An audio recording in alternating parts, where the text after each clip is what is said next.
pushed it. We're going live here. But that is part of the reason that I was trying to get everything together and on its way, was because the live stream is now loaded and booted. We are live on our stream, ladies and gentlemen, which you can, of course, join by going to facebook.com/thefanupstate, the Fan Upstate on Twitter, the Fan Upstate on YouTube, or the Rob Brown Show on Facebook, on YouTube, and on Twitch. We are streaming the show live all 4 hours, or until I decide that I don't want to anymore. So go check us out across all of those streaming destinations this AM. Rob Brown, the Great One, Lonzo with you. Talking NFL draft extensively with you this morning.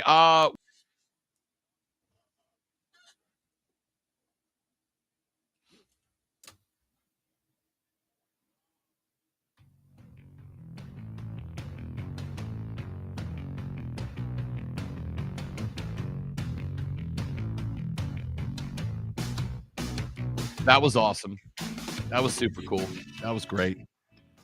I set the tablet of truth down on the top of the laptop that is hosting the stream, and it just was like, yeah, that's the power button, dummy. So anyway, we're good. I think. Are we good? We back, Lonzo? Yeah, we're back. Perfect. I just played some music. It was a brief interlude.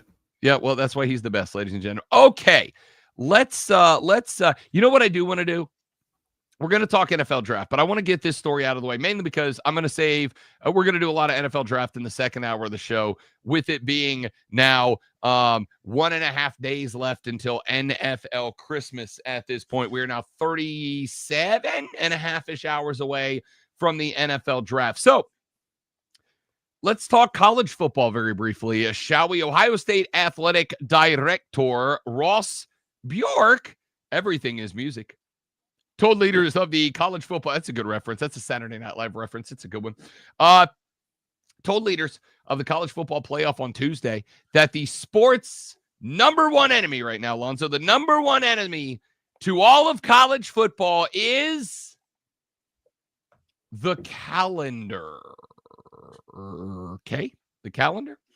Ross Bjork told the college football playoff leadership Tuesday, that the sports calendar needs to change. He called it a critical component in the consideration of the future playoff format. Bjork, of course, is just months removed away from watching his Buckeyes win the national championship, attended a portion of the annual CFP spring meetings, providing feedback with the 3 other athletic directors who participated in the semifinals, and hosted first-round games. Of course, Texas Athletic Director Chris Del Conte, Penn State Athletic Director Pat Kraft, and Notre Dame Athletic Director Pete Bavacqua, who is part of the CFP's management committee, along with the 10 FBS commissioners. Bjork said that college football playoff executive director Rich Clark asked if he had one major point that he wanted to make to the committee. Bjork told ESPN that his message to the panel was, quote, "We've had so many disruptions over the last 5+ years that I think the time is now to be reactive, or not to be reactive, but proactive. When we had this setting here with the commissioners, our job was to provide feedback on what it was like to go through the 12-team playoff. But it all gets impacted by the calendar. I felt it was important to lay out with everyone in the room to say, separate from the CFP process, if we don't fix our calendar as an industry, then we're going to continue to have unintended consequences." End quote. Bjork shared with the commissioners the perspective of a school trying to win a national championship while classes began on January 6th. He told the committee that Ohio State's academic advisors traveled with the team to the semifinal and national title games, but that some athletes missed class and the school had to apply for waivers around the countable athletically related activities, which limit schools to 20 hours of practice time while classes are in session. Bjork went on to say, when you don't have class, there is no limit to CARA hours. It created some disadvantages. It all goes back to what's countable, CARA hours, NCAA structure. The portal is the next big conversation after the House case. And truly, what kind of rules can we set? Will we have the authority around transfer rules to set some parameters? End quote. Bjork's last statement was that he believes the transfer portal needs to move to a 10-day period in May for fall sports, because if the NCAA House settlement is approved, most of the players are going to be signing revenue sharing agreements with the schools from July 1st to June 30th. He said he believes that makes the most sense, end quote. All of that from Heather Dinich and ESPN. My favorite thing about that, my favorite thing in its entirety about that is Ross Bjork saying we need to be proactive, not reactive, about this issue that's been in the limelight for 5 years and the NCAA's done nothing about it. We need to be proactive, guys. We need to be. It's a little late for proactivity, Ross Bjork. Everything you do is reactive at this point. What are we talking about? At least he's speaking out about it. I mean, at least they realize that there might be a problem. I mean, it takes some people a little while to come around to figure out that maybe we need to put some rules in place. I don't know. I think my favorite part about this is the fact that the bank robbers have gotten into the getaway car, and they're like a mile and a half down the interstate, and the bank manager's like, "We should push the alarm button, guys." Yeah, Ross, it was time. And further, let me be very clear about this. This is not me beating up on Ross Bjork, because let's keep it a buck. Ross Bjork is doing the best that he can.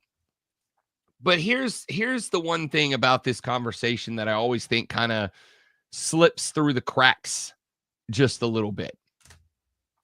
The one thing about this conversation that I think kind of slips through the crack a little bit is that the reason the NCAA is, as you know, we like to call them here on the show, feckless, is because the schools have made it that way over the years. The schools and the conferences have made it that way over the years. The SEC and the Big Ten specifically over the past couple of years have done that.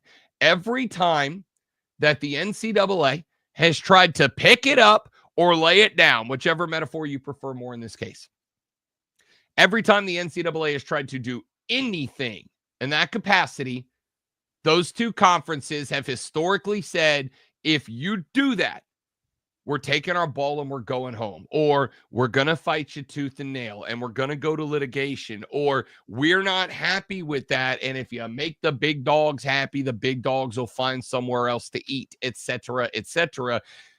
I'm not blaming Ross Bjork because he's only been in Columbus for a couple of years now.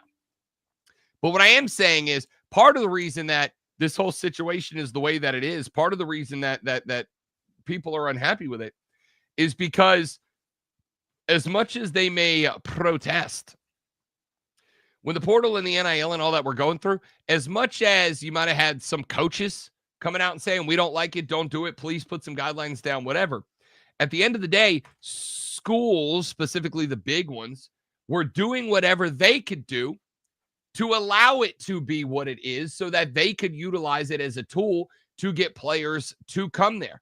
I don't need to cite an example further of that than the fact that Tennessee with Nico Iamaleava is kind of fighting a monster of its own creation. Keep in mind, and I pointed this out when this whole thing was happening.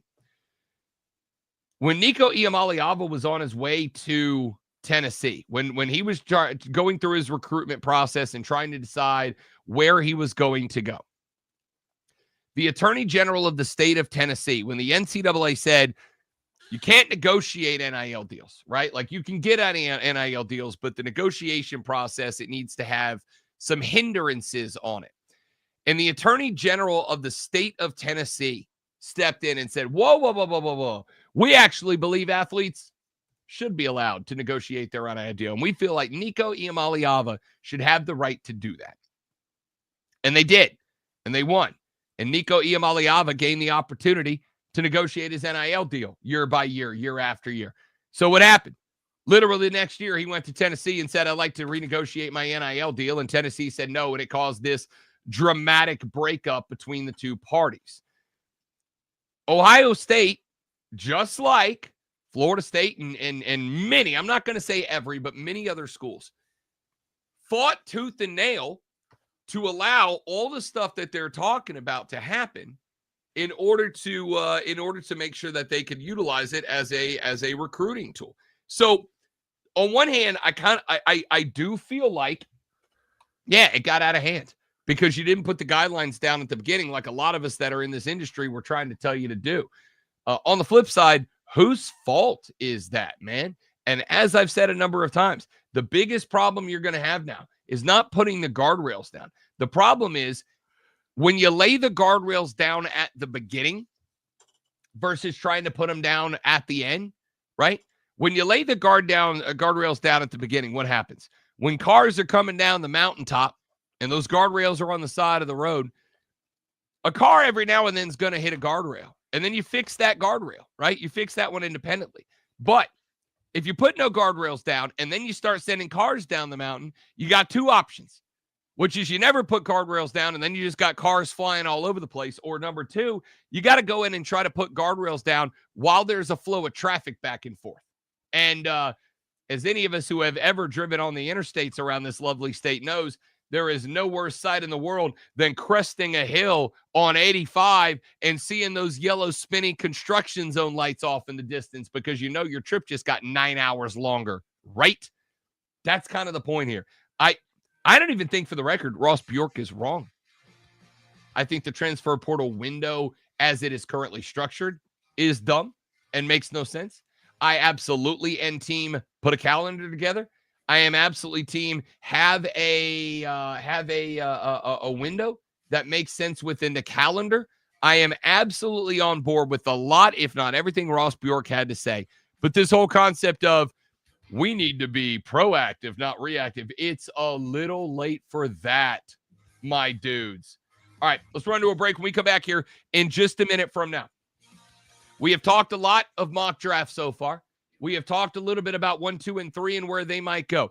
Before we get to the mock draft with spots 5, 6, 7, and 8 and talk about where the Panthers might go, let's see if we can't come up with a solid draft strategy we expect the Carolina Panthers to employ when Thursday night rolls around. Is it trade up? Is it trade down? Move back? Move forward? Is there a BPA? Is there a position of most need? Let's talk Panther draft strategy when we come back. Rob Brown, the Great Malonzo, and you. The Rob Brown Show is live on the Fan Upstate. Buckle up and get ready for a wild ride of sports talk. This is the Rob Brown Show on the Fan Upstate.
Wrestling is awesome. I agree, and thank you. It's my pleasure. Happy to do the Rod Brown Show along with Lonzo every day. Mike, good morning, big dog. Welcome in. Good to have you, partner.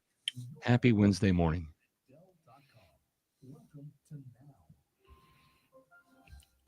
Bill Brooks just went big time cowboy stuff, and then you went partner. Weird. You got an open range out there right now, and full horsepower on I-85. Okay. Oh, open range. We're doing themes now. Sweet. I'm not complaining. I love Bill Brooks theme night.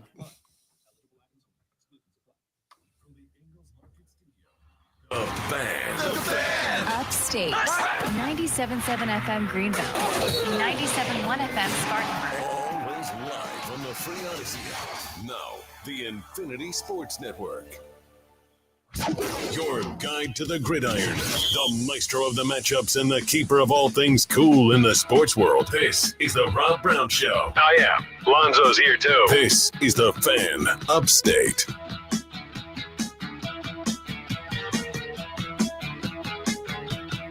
So what should be the Carolina Panthers draft strategy as we approach Thursday night's round number 1 of the National Football League draft?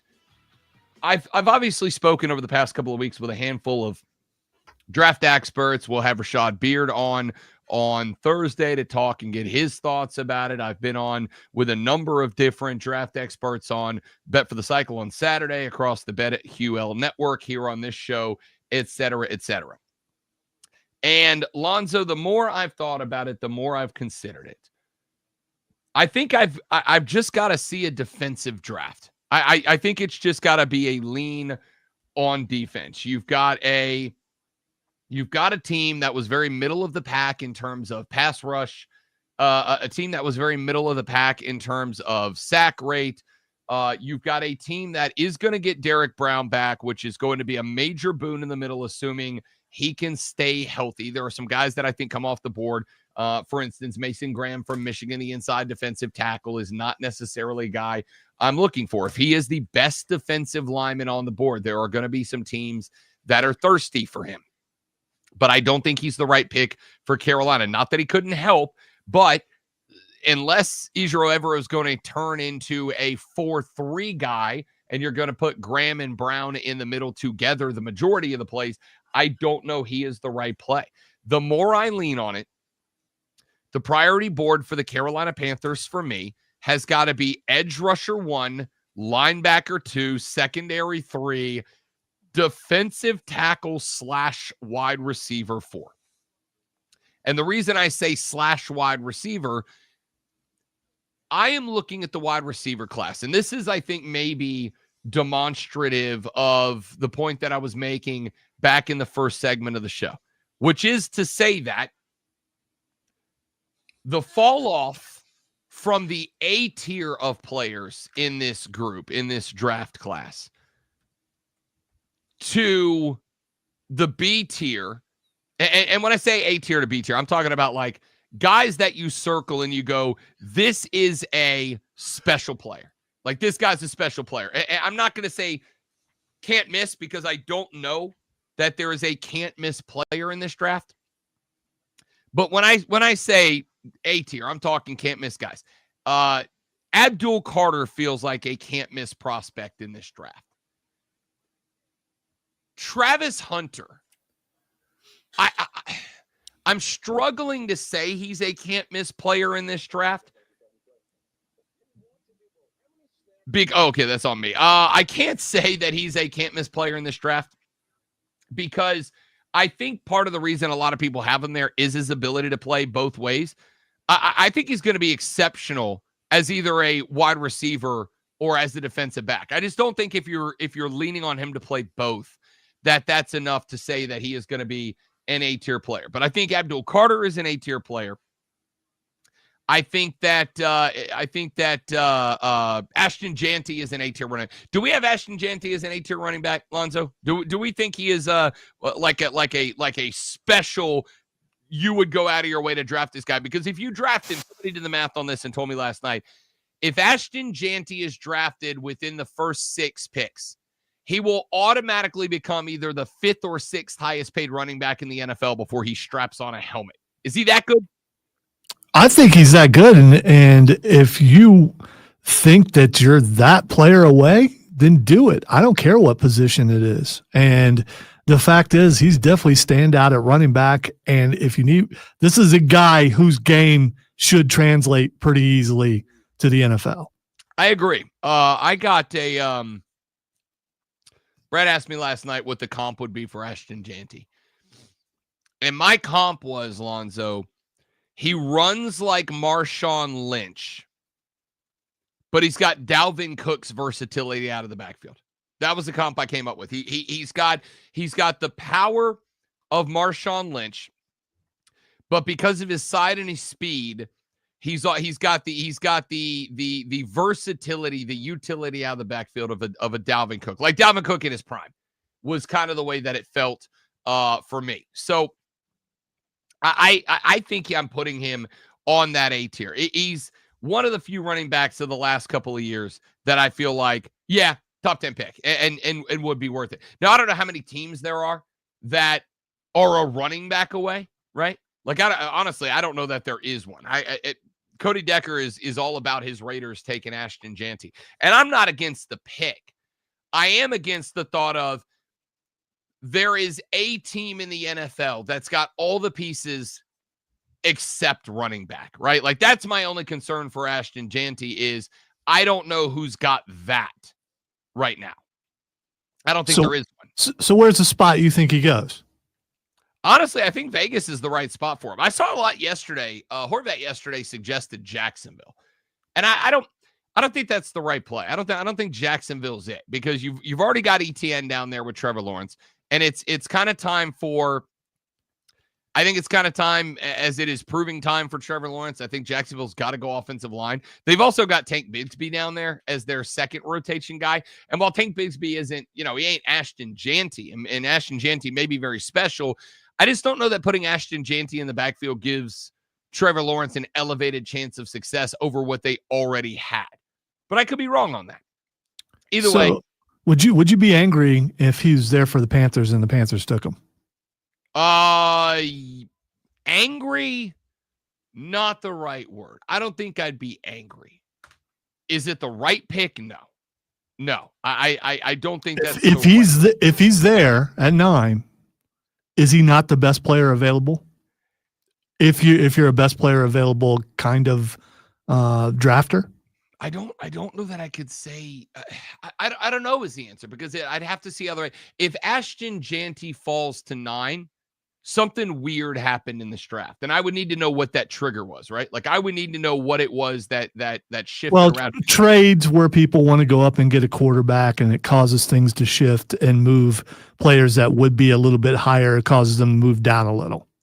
I mean, not that his draft stock has fallen. It's just that the order changed up above him, and it caused need to go different places.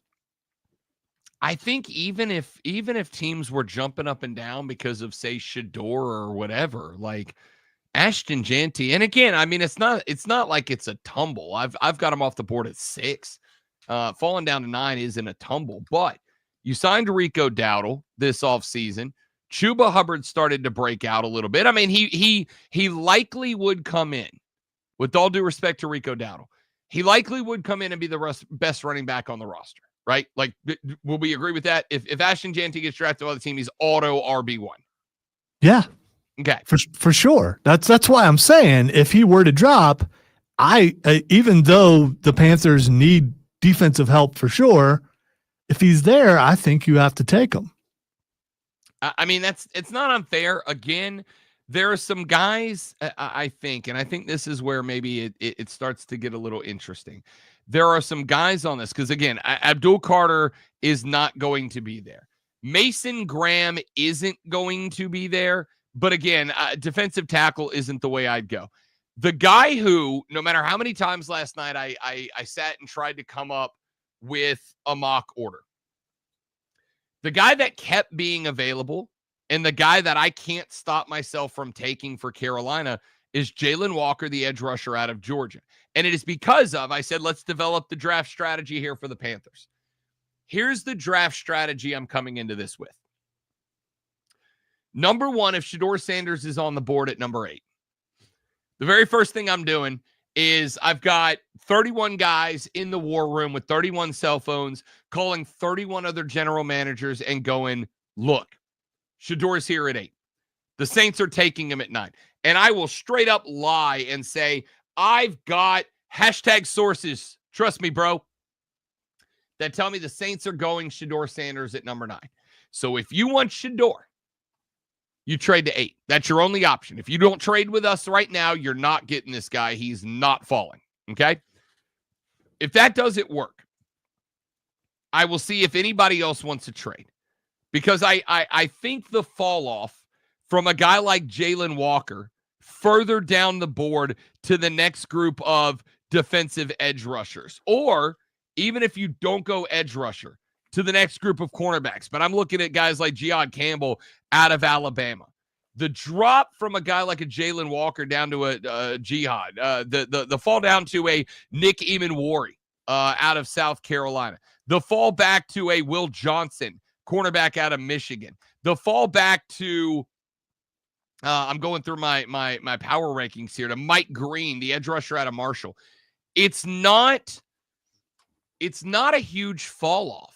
And a lot of the teams that are going to be picking 9, 10, 11, 12, 13, 14, 15, you kind of have an idea of where they're going to go.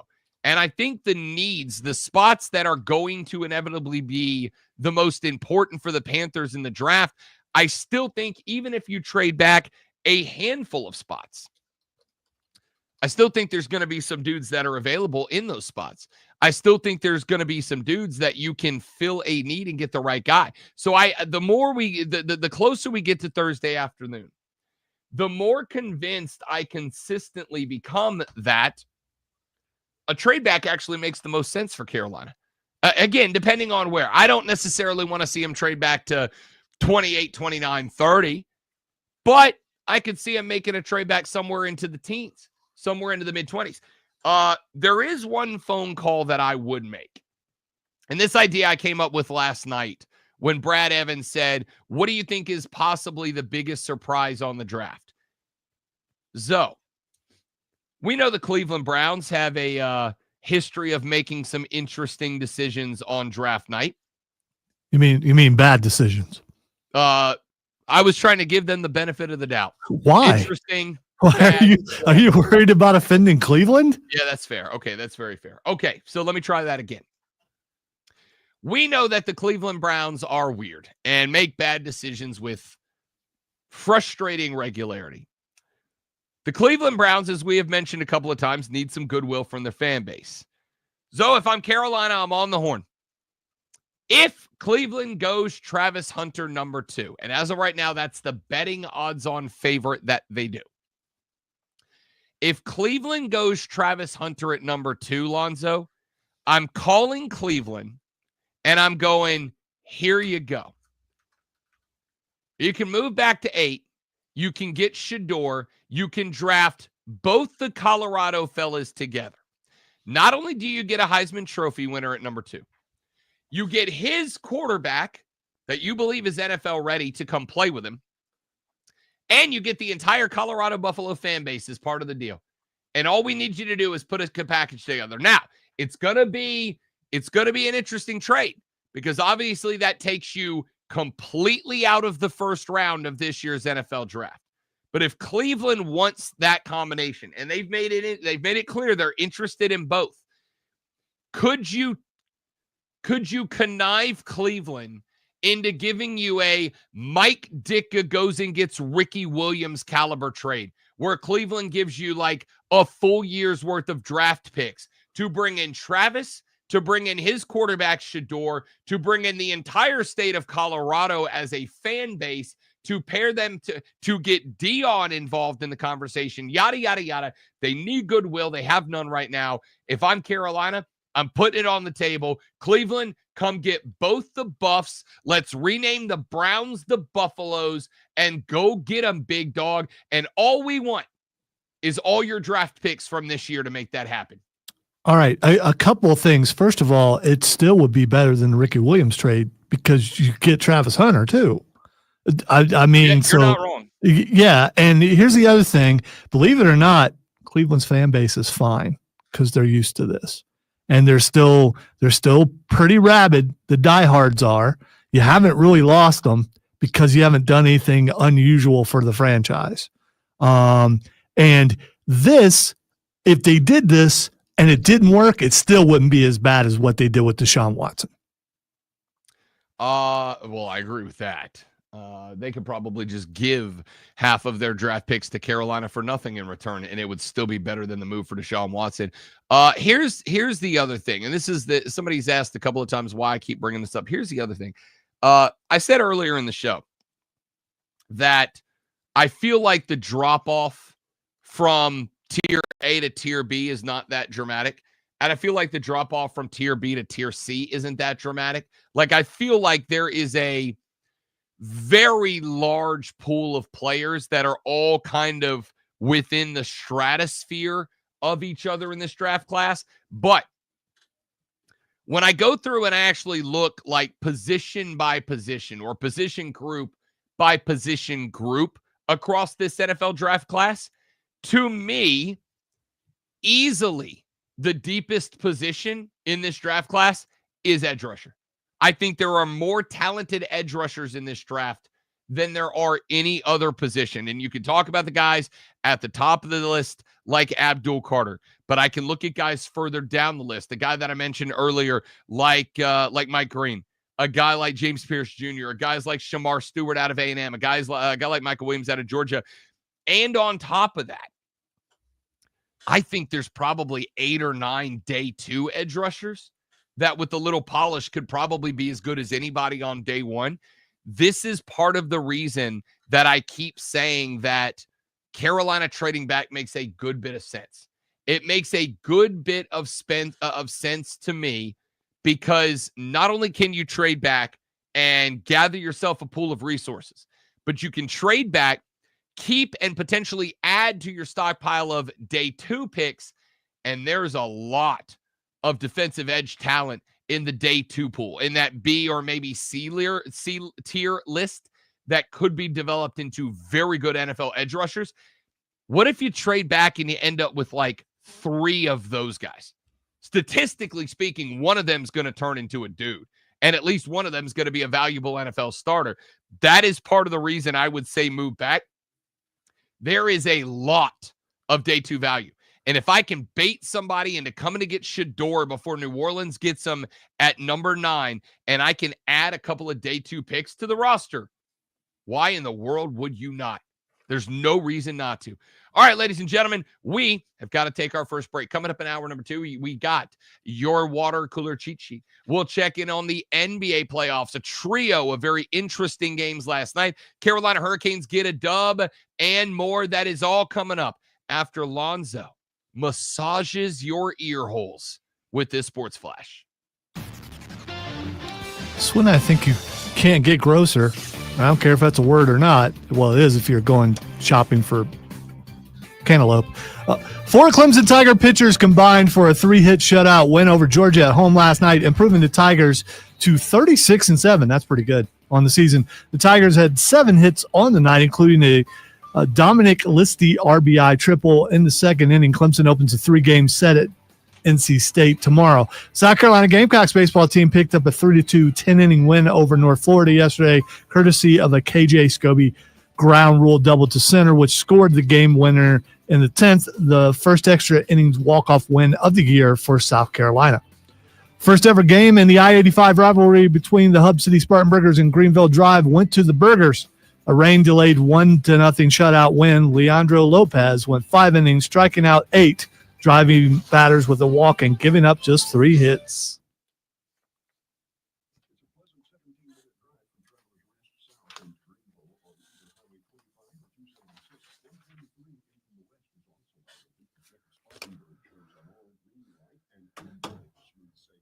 4 minutes between Spartanburg and Greenville. Expect road work to slow you down northbound 385 on the approach to 85. From the News Talk 98.9 WORD Traffic Center, I'm Bill Brooks on The Fan, Upstate. Hey, it's Robert.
locally for the Carolinas.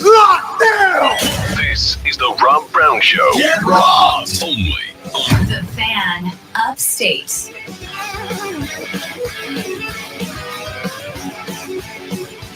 And off we go into hour number 2 of the Rob Brown Show right here on the Fan Upstate. Welcome back, ladies and gentlemen, live from the Bro Cave at the Casa de Love. I am Rob Brown, back at the Radio Ranch, the man in charge of this and every radio program you've ever heard, the great one, Lonzo. 4 hours of sports talk extravaganza lined up for you, rolling into hour number 2. Real quick, because we always try to feature your takes, your thoughts, your opinions, and your comments here on the show. Our buddy Zach checked in on our live stream, which you can watch at facebook.com/The Fan Upstate, The Fan Upstate on YouTube, The Fan Upstate on Twitter, The Rob Brown Show on Facebook, on YouTube, and on Twitch.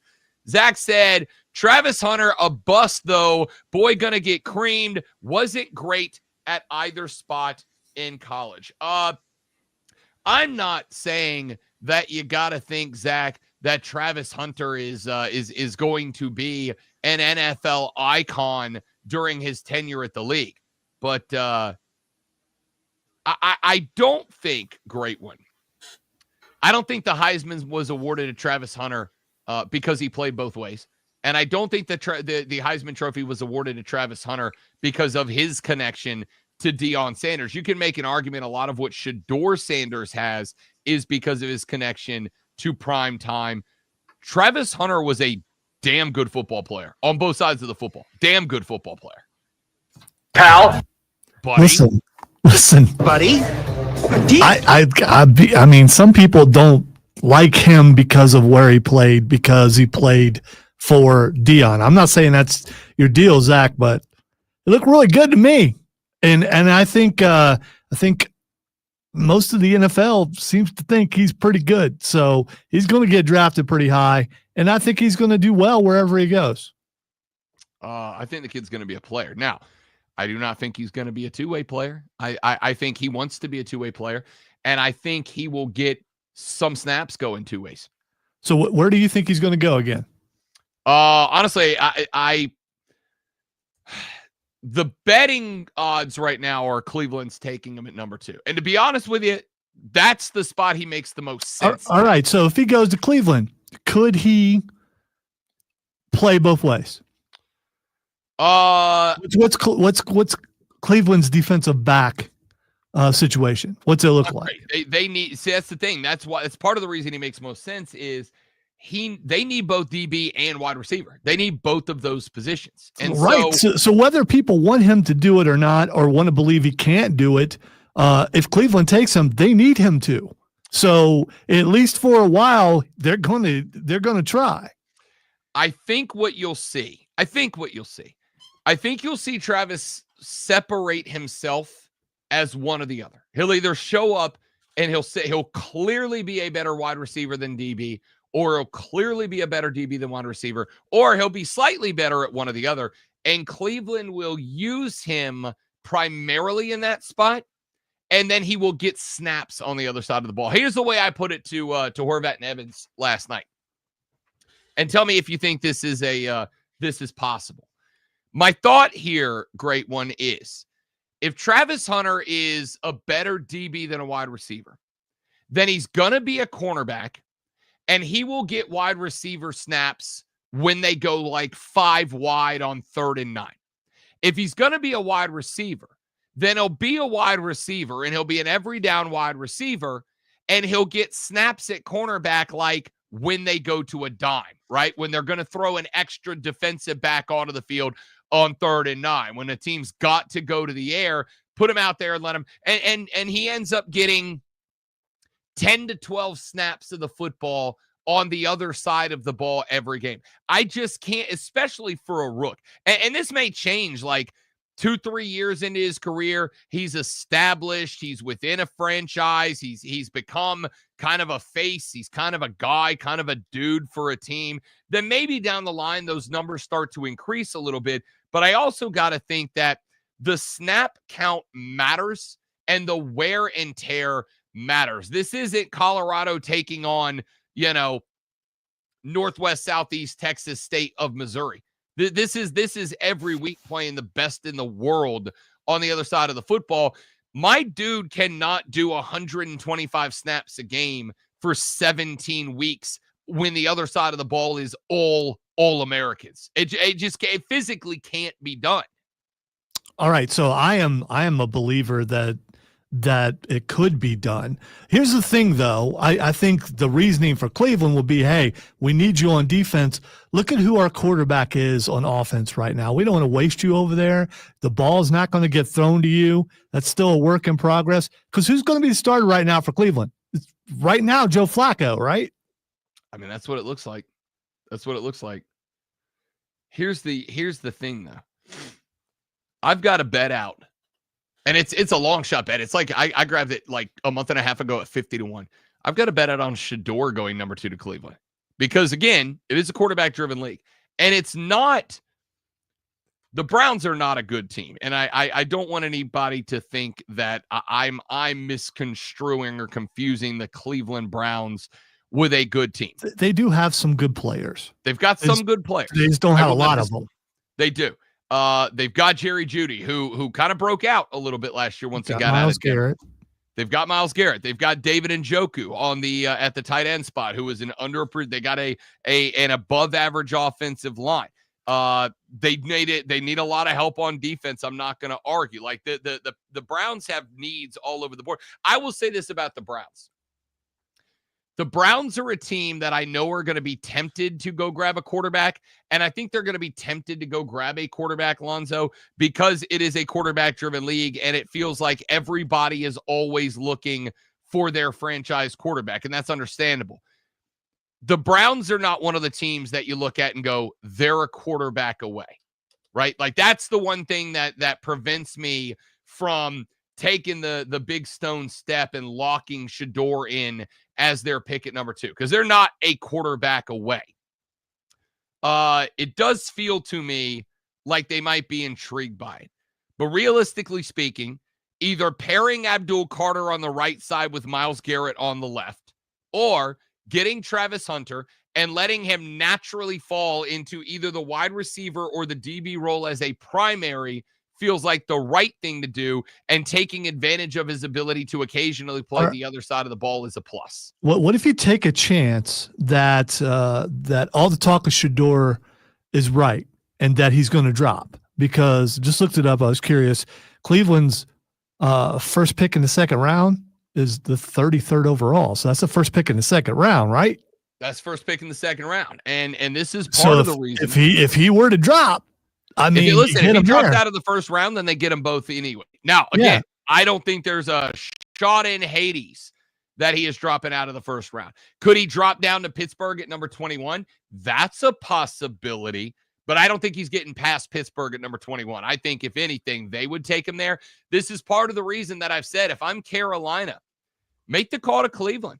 Be like, yo, swap us. We'll go from 8 to 33. You go from 33 to 8, and give us about 6 picks over the next 2 drafts, and we'll make that move. Because I will tell you, I think there are some guys at the edge rusher spot that will be available at 33 that aren't going to be a huge fall off from the guys that are available at number 8. Like Abdul Carter and Mason Graham are the 2 guys in the top 10 that I think that separate themselves on the D-line from everybody else.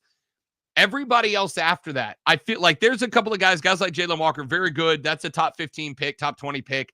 But the guys after him, like, it's not a huge drop down. That's part of the reason I've said, like, if I'm Dan Morgan, I'm on the phone with Cleveland going, look, the only way to guarantee you're getting both kids out of Colorado is to make that trade to number 8, because Shedeur's not coming to 33. So make the swap and give us a handful of picks. We'll go 8 to 33. We still got our edge rusher. You get your 2 Colorado guys. You fill 3 needs with 2 players. Why would you not make that swap? That would be my round 1 big time swing if I was Carolina. Oh, that would be wild if that happened. It really would. It is certainly possible. Ladies and gentlemen, it is 7:09 in the morning. You have less than 51 minutes until you have got to get your Rudy Patootie candy ass into the office, sat down behind that desk, knock out those quick emails, and then about 7 to 9 minutes later, take a break, walk down the hallway, find your way to the water cooler, find that 3 to 4 coworkers that you actually like and talk sports with them. And if you're going to do that, well, ladies and gentlemen, you need this. Are you ready for the playbook of the peculiar, the almanac of the absurd, and the encyclopedia of the extraordinary? Well, you better be, because we're diving headfirst into the 3 top stories that will have your coworkers saying, "These are going to hurt you, sir." Take their first bathroom break. No. Here we go. welcome to the water cooler cheat sheet on the Fan Upstate. It is the Water Cooler Cheat Sheet, the top 3 sports stories that you need to know before you get to the office this upstate Wednesday morning and start talking sports with the 7 to 9 people at work maximum that you like. When you do, my dear friends, this is what you're going to be talking about. Let us dive right in with item number 1. NBA playoffs underway, 3 games taking place last night, 2 of them in the West, 1 in the East. We will start with the game in the East, 123-115. The Indiana Pacers now up 2-0 on the Milwaukee Bucks. Damian Lillard did make his way back to the floor after that deep vein thrombosis issue that took him off the floor. It was not the triumphant return that Dame hoped he would have. 14 points on 4 of 13 shooting, 2 of 8 from range. Did have 7 assists in the ball game. Giannis Antetokounmpo led all scorers with 34 points for the Bucks, but it was not enough. All 5 Pacers starters in double digits, paced by Pascal Siakam, 24 points on 8 of 16 from the floor, 21 from Tyrese Halliburton, who also had a dozen dimes in this game as well. When it came down to it, Milwaukee did a lot right. They shot almost 51% from the floor. They shot 40% from the arc. The problem was Indiana did everything right as well. They shot 49% from the floor. They shot 44.25% from 3-point. They knocked down all 19 free throws. And at the end of the day, had just 8 turnovers compared to Milwaukee's 15. Youngsters out there that want to grow up and be ballers, listen to Uncle Rob. Take care of the gosh darned basketball, please and thank you. Fewer turnovers will get you a lot of wins. Over in the West, 118-99. As I mentioned, there is just one series in the first round that I do not think will be competitive at all. It is Oklahoma City versus Memphis. They are now up 2 games after winning game 1 by 51 points. It was all but a breeze last night for the Thunder. 118-99. They had the Memphis Grizzlies down 32-17 at the end of the first quarter. The Thunder led by 27 from Shai Gilgeous-Alexander, 24 from Jalen Williams, and 20 from Chet Holmgren. Oklahoma City shot 43% on the night, but had 104 field goals attempted. They were 15 of 45 for 33.3% from behind the arc. And again, take care of the basketball. 7 turnovers while taking it away from Memphis 14 times in this game. Memphis shot just under 43% and 10 of 31 from range. So the Thunder now up 2-0 on the Grizz. And then a late night tip that I did my best to stay up for, but just couldn't make it. 94-85. The Lakers take down the Timberwolves to level that series at a game apiece. You had 31 from Luka Doncic. You also had a dozen rebounds and 9 assists, just 1 dime shy of the triple-double. 21 from LeBron James on 8 of 19 from the floor. The Lakers as a team shot 45%, just 20% from behind the arc of 6 of 29, but they were able to hold Minnesota to 38% from the floor and just 5 of 25 from behind the arc. In game number 1 Everything Minnesota threw at the bucket went through the net, and they were able to consistently and reliably just out physical the LA Lakers. Last night, not so much. I still only got one rebound out of the 7-foot-tall Jackson Hayes on the night. He only played 9 minutes, but I got a dozen boards from Luka. I got 11 boards from LeBron. The very last thing I said to Brad Evans before I got off BetMGM tonight last night was, if I'm only going to get 1 or 2 rebounds out of the 7-footer Jackson Hayes, I've got to have triple-double caliber performances out of Luka and LeBron. Last night, Luka was 1 dime shy of a triple-double. LeBron was just 3 assists shy of a triple-double. You got triple-double-ish performances from Luka and LeBron, and the Lakers get a 94-85 dub to tie that series at 1 game apiece. Let's rapidly run to item number 2.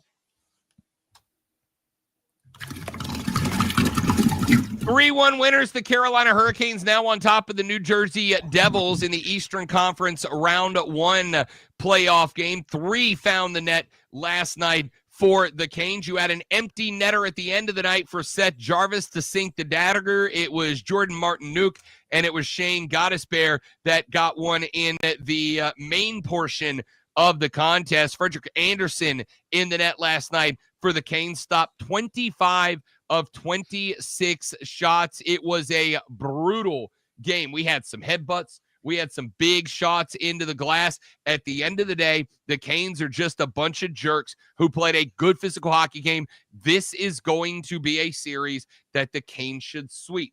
They may give one back. Game number 3 in Jersey on Friday night. But at the end of the day, this is a classic first-round NHL series. One team is just better and tougher. The question is, do they play the fundamental hockey right to get the dub? So far, so good for Carolina, up 2-0 on New Jersey. Let's go to item number 3.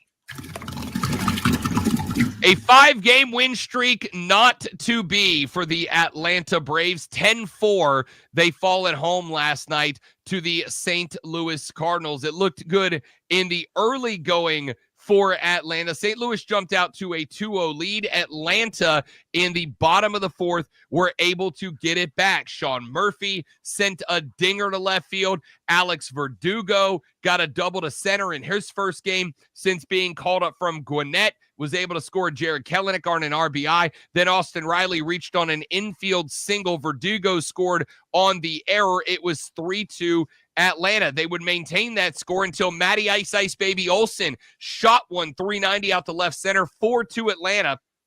But then it was all St. Louis the rest of the ride, including the top of the 8th, where Gorman had a double to right that scored 3, giving St. Louis a 7-4 lead that they would not surrender. So the Bravos cannot make it 5 in a row. They have, however, won 4 out of their last 5, and they get one more chance at St. Louis tonight.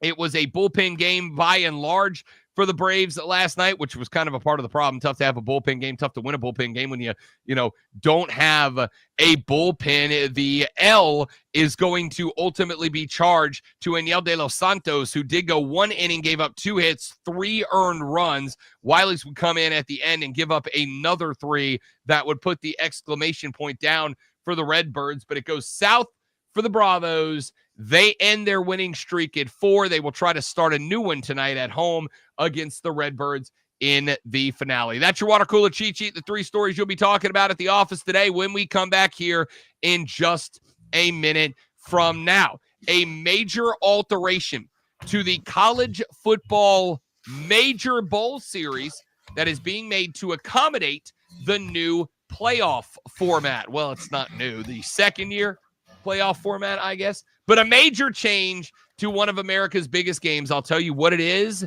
and what it says to me about the future of college football when we come back here in just mere minutes from now. I am Rob Brown, the great one Lonzo on the 1s and 2s. The Rob Brown Show rolls on. This, ladies and gentlemen, is the Fan Upstate.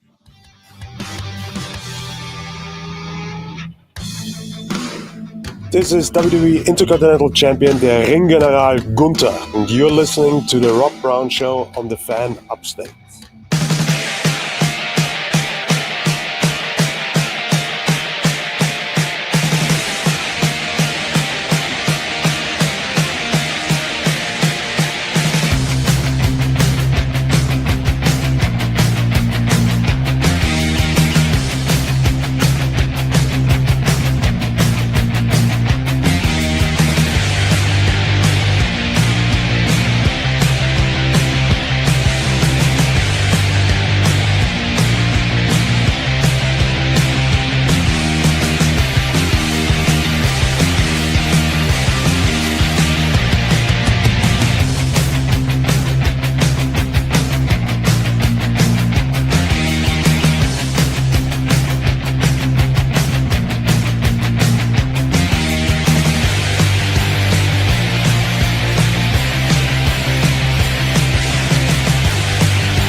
Rob Brown Show back on your radio. It's the Fan Upstate. Text line is open, by the way, the Hub City Spartanburg text line at 844-326-3663. 844-326-3663. Let's see here. We have got a text from Eric talking about Shedeur Sanders, who has become a bit of a conversation piece on the show this morning, which is fair. Your takes come first at 844-FANFONE.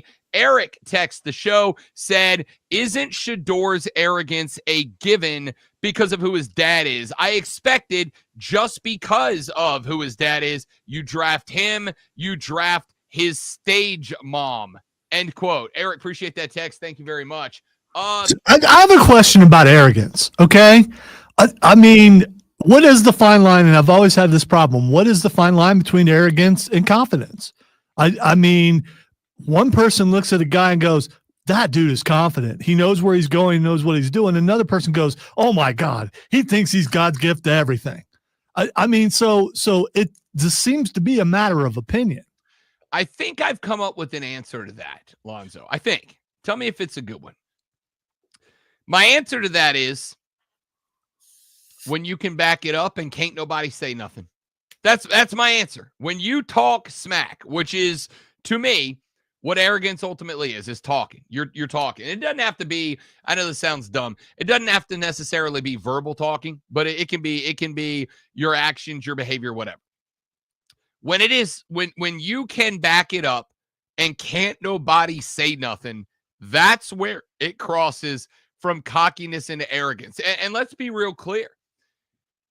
The most arrogant dude who can back it up can also lose it immediately. All it takes is one knockout, man. All it takes is one fat L, and that completely changes everything. I pointed out yesterday on both shows, actually, on this show and on BetMGM tonight, I pointed out that if you head on to the Fortress of Nerditude there at the Radio Ranch that the Great One and I share, on my side of the office, I have sports paraphernalia from that I've collected over my 17 years in this industry. I have boxing gloves signed by Roy Jones Jr. and Evander Holyfield. I have pictures of me with various athletes over the years. I have autographs, and I have bobbleheads, and I have signs and scarves and flags and statues and yada, yada, yada that I've collected in this stupid career that I've built over coming up on 2 decades now. I have merch from all different teams from across America and around the globe, with a few exceptions. There are some teams that I just will not hang on the wall. I am not hanging Atlanta Falcons fans stuff on the wall. I'm just not doing it. Well, the Dallas Cowboys are on the banned list. I cannot stand the Dallas Cowboys. And so there is no merchandise from the Dallas Cowboys on the wall, with one exception. And that one exception is an autographed photo of Deion Sanders when he was a Dallas Cowboy. It is a picture of him lined up in his DB stance with his autograph across the front. And the reason that Deion is the exception to the rule, is because Deion Sanders was him when I was a kid. Now, my old man, when I was just a youth, knee-high to a grasshopper, as they might say out in the country. My dad was big on sportsmanship, was big on respect, was big on let your play do your talking, etc., etc., etc. And so I did not grow up a trash talker. It just wasn't in me. But I played with kids who were. And it never bothered me because it was just kind of part of the game. But to me, the difference between arrogance and cockiness, and let me be very clear here, because Jacob just checked in on the live stream and he said a confident person doesn't treat others as less than them, even if they objectively are less than an arrogant person does. And I don't have an issue with that definition of it, Jacob. I would say for Lonzo, the intent of this conversation I think we keep it focused on sport, right? On athletes, on players on and off the field. And when it comes to athletes, when it comes to sport, my definition is an arrogant player can't back it up. A cocky player can. Because at the end of the day, if you can't stop the guy and the guy says, you can't stop me, he's not arrogant. He's telling you the truth, right? Like, he's not being arrogant. He's telling you the truth. Now, when I go look at Shedeur Sanders last year, one thing I can't say is that he was anything but a very good quarterback. I'm not saying he's an all-time great. I'm not saying that I do or do not believe that his, number was worthy of being retired. That's Colorado's decision. I think it's a little lame that they retired Shedeur Sanders' number, but Cordell Stewart's number isn't retired, but that's a different conversation for a different time. You're right, because in the end, this was just a publicity stunt and it worked. 1,000%. 1,000% agreed. So, when it comes to the concept of arrogance on the part of Shedeur Sanders, and I said this last night on the big show, I'll say it on this show. I think I said it yesterday on this show. Shedeur Sanders, to me, is a proof positive that in the old nature versus nurture debate, nurture matters a lot, right? Like, I'm not saying I'm picking a philosophy, a camp between the two. I'm saying I think they both have reality. I think they are a mix of the two. And Deion, being who Deion Sanders was, one of the greatest athletes of his day, one of the greatest athletes of all time, if you ask me, Deion had a lot to say, and Deion regularly, consistently through the course of his professional career, backed it up. There wasn't much you could say to Deion other than, you're a jerk. And maybe he was a jerk, but he was a jerk that kept getting paid a lot of money to play different sports because he was damn good at all of them. Here's the reality that I have. Shedeur Sanders is going to have a number of welcome to the league moments. Okay? I think Shedeur Sanders is going to come in cocky, going to come in confident, going to come in arrogant, going to come in prideful, whatever words you want to use there. And I think he's going to very quickly realize that while he is a hell of an athlete, there is no disputing that. He's a hell of an athlete. I'd even be willing to let you have he's a hell of a quarterback. The entire program is not going to be centered around him like it was at Colorado. The entire offensive scheme is not going to be centered around him like it was at Colorado. And on top of all of that, there's going to be a bunch of dudes on the other side who are getting paid as much, if not more than him on his rookie contract to get it done, to take him down, to sack him, to tackle him, whatever. The question mark is, will he be able to survive that, get through it, and give himself enough time in the league to actually progress his talent level and get to the next level? And the answer for me is he's got the physical tools to do it. He's got the physical capability to do it. It's up top is the mental aspect. When everything is not centered on him. And yes, obviously the offense is going to be catered toward him, or at least it should be. Every offense should be catered towards the quarterback who is running it. But when the program itself isn't centered on him, when he is not the crown jewel, as he has been the last couple of years playing college football, will he have the mental fortitude to survive that? Will he have the mental fortitude to get through that when it ain't always about him? And the answer for me is, I don't know. But what I do know is, I think he's got the talent that I'd roll the dice. I think he's got the talent that I'd take the shot.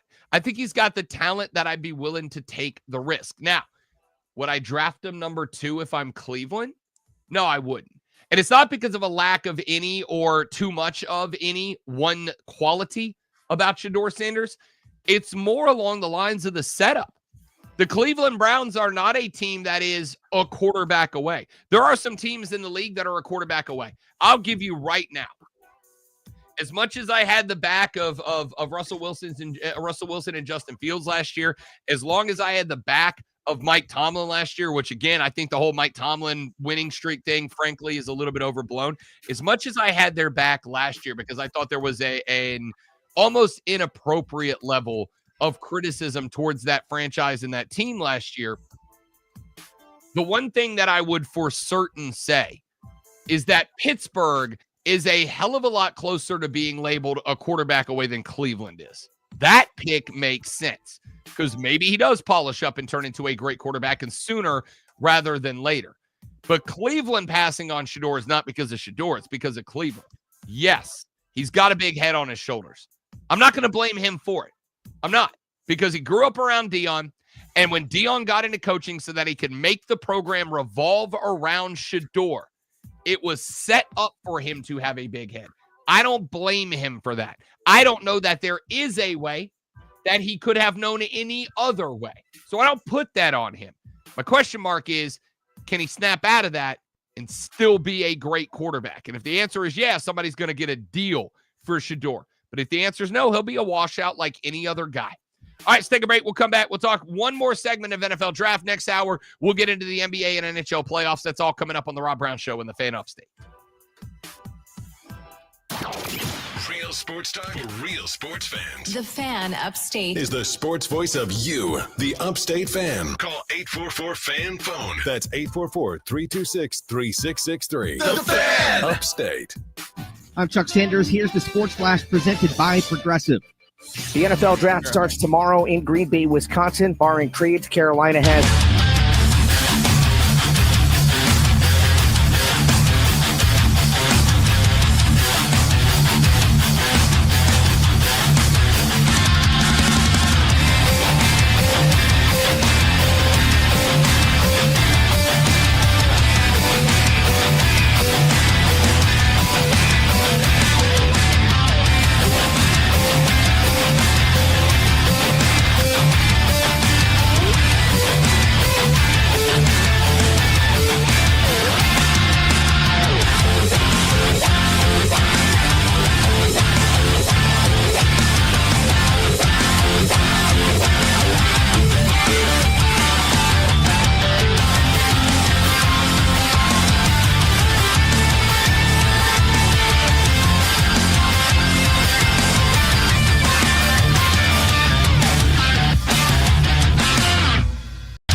Punch your ticket to the best local sports. 97.7 FM Greenville, 97.1 FM Spartanburg. Always streaming wherever you are on the Odyssey app. Upstate. Text or call. One number does it all. 844-326-3663. That's 844-FAN-PHONE. This is the Rod Brown Show on the Fan Upstate. So here's what's going to end up happening. I'm going to end up giving you 2 mock drafts over the next 2 days. I'm going to give you one today. Today is the one, because this is what I decided last night when I was like, I've got to get this thing done and ready. I've been saying for a week I'm going to have it done, and I got to tell you, it has been an absolute struggle with a capital S on the front to get a mock draft done. And the reason why is because hey, man, I don't know if you knew this. The draft's tomorrow. Yeah, I know. I know. And I know people absolutely wait until, the day of the draft to put out their mock draft. That's how time. Listen, I was in the gifted program at school, Lonzo, and what I learned was gifted means that you're always talented enough to wait till the very last minute to get a project done and get it done well. It's the one thing I got taught in school was that more often than not, I can procrastinate till the very last minute and still get an A. All right. It's a blessing and a curse. It's definitely a no for me, dog. I don't know what to tell you. It's my blessing and curse is that I can wait till the last minute to get a project done and get it done every time and get it done well enough. All right. So here's what I came up with. I'm doing 2 mock drafts. The mock draft I'm about to start and will carry on throughout the remainder of the show is this is the one that makes the most sense, right? This is the one that based on the reports and the rumors, this is the one that based on team needs, this is the one that I think is probably most likely. The mock draft that I will give you tomorrow is Rob's mock draft. The one where I reach, the one where I roll some dice, take some shots, the one where I'm probably going to get a handful wrong, but I'm probably going to end up stumbling into a couple of, holy crap, Rob got that one right over the 32 picks in the first round. So here's what I'm going with. Great one. Tennessee Titans on the clock at number 1, Cam Ward, quarterback, Miami. I don't think that there is much debate about that one. He's like minus 50,000 on the gambling boards to go number 1 overall. Number 2, Cleveland. I'm going with Travis Hunter. Now, reports started floating around last night that there are a few teams that have been making calls to both the Browns and the Giants offering big trades to move up to number 2 or number 3. Ryan Poles, GM of the Bears, yesterday said that he has spoken to GMs around the league, and he believes that we could have, quote, a lot, end quote, of movement up and down the draft board tomorrow.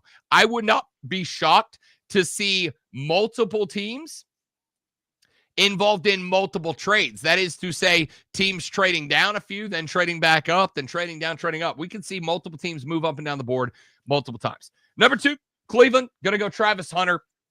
Again, he fills 2 needs. I think he is ready to be a starting defensive back, but I also think he's got the opportunity to be a very good wide receiver. Number 3, why do I have the hiccups? What are we doing here, man? Let me try that again. Number 3, the New York. I'm really glad I'm not in the studio with Lonzo, because the look in his eye when he thought, I can scare him out of the guy, and then realized I'm not there was terrifying. All right.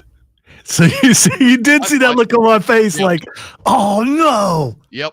Missed an opportunity. Number 3, the New York Giants, Abdul Carter, the edge rusher out of Penn State. It was either going to be Carter or Hunter. No trades in my mock draft, so he is who is left. Abdul Carter to number 3. Number 4, the New England Patriots. They got to protect Drake May. They're going to go Will Campbell, the offensive tackle out of LSU. He is a day 1 starter, and all the reports are he is just a stellar dude, a.k.a. locker room chemistry. At number 5, the Jacksonville Jaguars, Armand Membu, the offensive tackle out of Mizzou. I think he is the best offensive lineman in this draft. with the exception perhaps of Will Campbell. And I think he may even be better than Will Campbell. But I think, just based on what I've been reading about the offseason program of the Patriots, I think Mike Vrabel is going to try to establish his version of the Patriot way. And Will Campbell fits into that, I think, a little bit better than Armand Membou does. But I think Membou is the best tackle in this class, or at least is physically built to be the best tackle in this draft. He goes 5 to Jacksonville.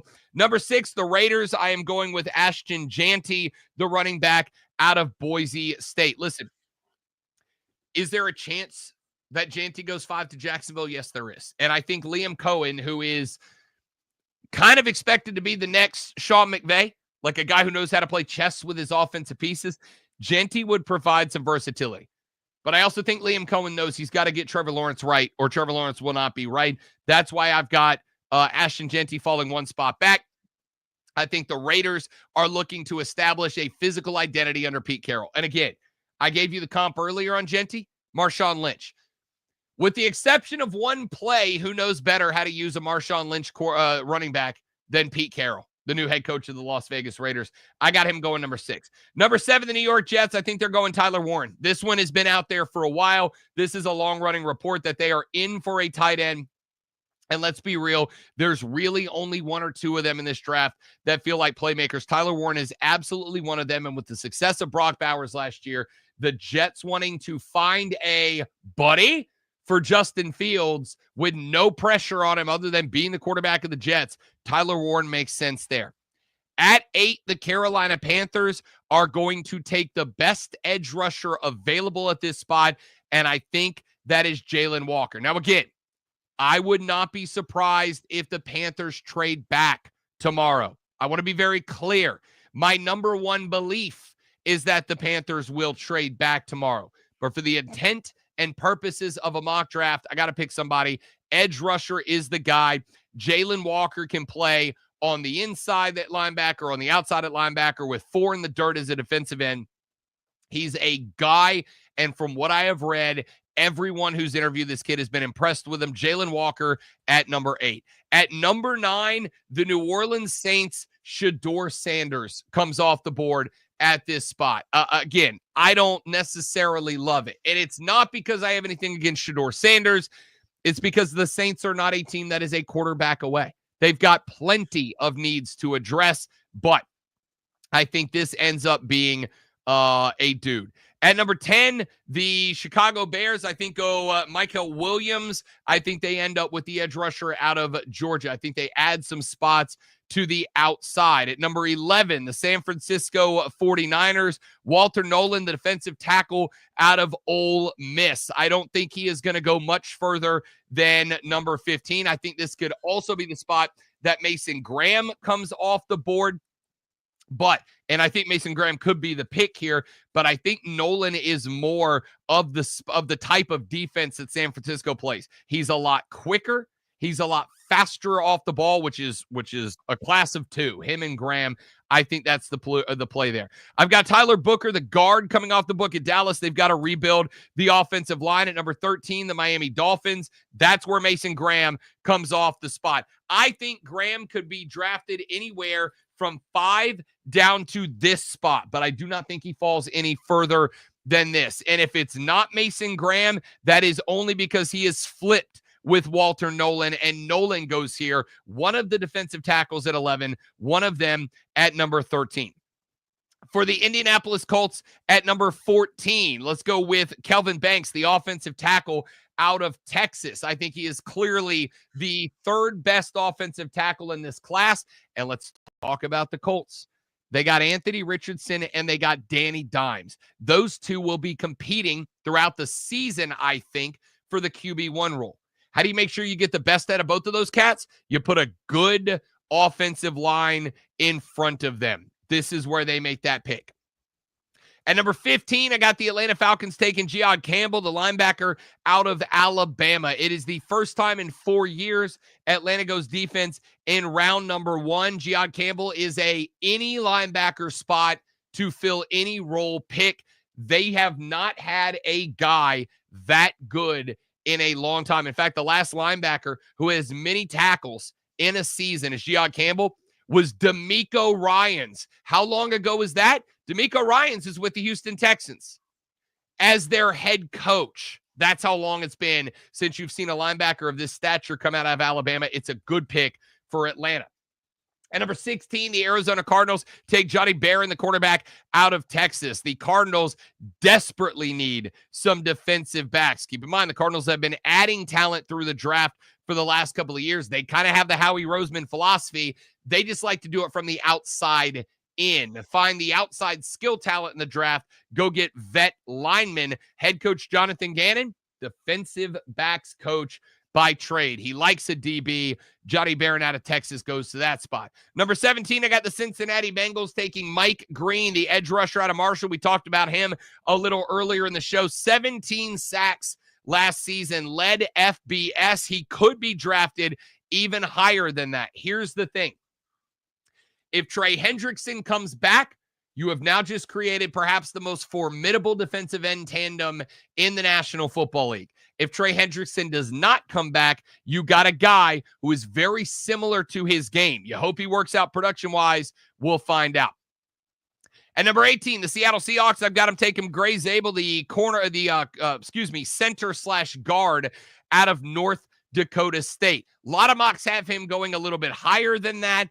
I don't. He had a good Senior Bowl, but he's an FCS level player who played all 4 years at college. He's been wildly consistent, doesn't jump off the page. Sometimes consistency matters. 18 to Seattle. Number 19, Tampa Bay. Look, they've got Evans. They've got Godwin. Now they need to find the next guy. Jalen McMillan had a solid rookie year, but McMillan by himself is going to need some help. So add Tet McMillan to be the guy who is the guy to follow the guy. Listen, Evans and Godwin are both exceptional wide receivers, but they both had injuries. They both missed time. They got to find the next guy to fill in there, and I think Tet McMillan's that guy. And number 20, Denver takes Emeka Egbuka. Alonzo gets to watch one of his Buckeyes go play in the Big D, and I do mean Dallas, or excuse me, I do mean Denver. I don't. I disagree with you there. Don't do that. You don't disagree with me. You just don't like it. No, I don't. I do like him going in the first round. I just don't like him going there. Yeah, that's fair. Egbuka probably the least negatively talked about prospect in this draft. Honestly, like this isn't a class that seems like there's going to be a ton of wide receivers that people are clamoring for. Emeka Egbuka has no one saying anything but good things about him. I think he's a career very good number 2, maybe can break out to be a 1, fits very well with Sean Payton and Bo Nix. At number 21, and this is where I started to have a little bit of an issue. The Pittsburgh Steelers are sitting there. Where do they go? They've got their wide receiver set up. They've been thrown around a little bit. They've got some spots that they could fill in. I think they have to be working on their next quarterback.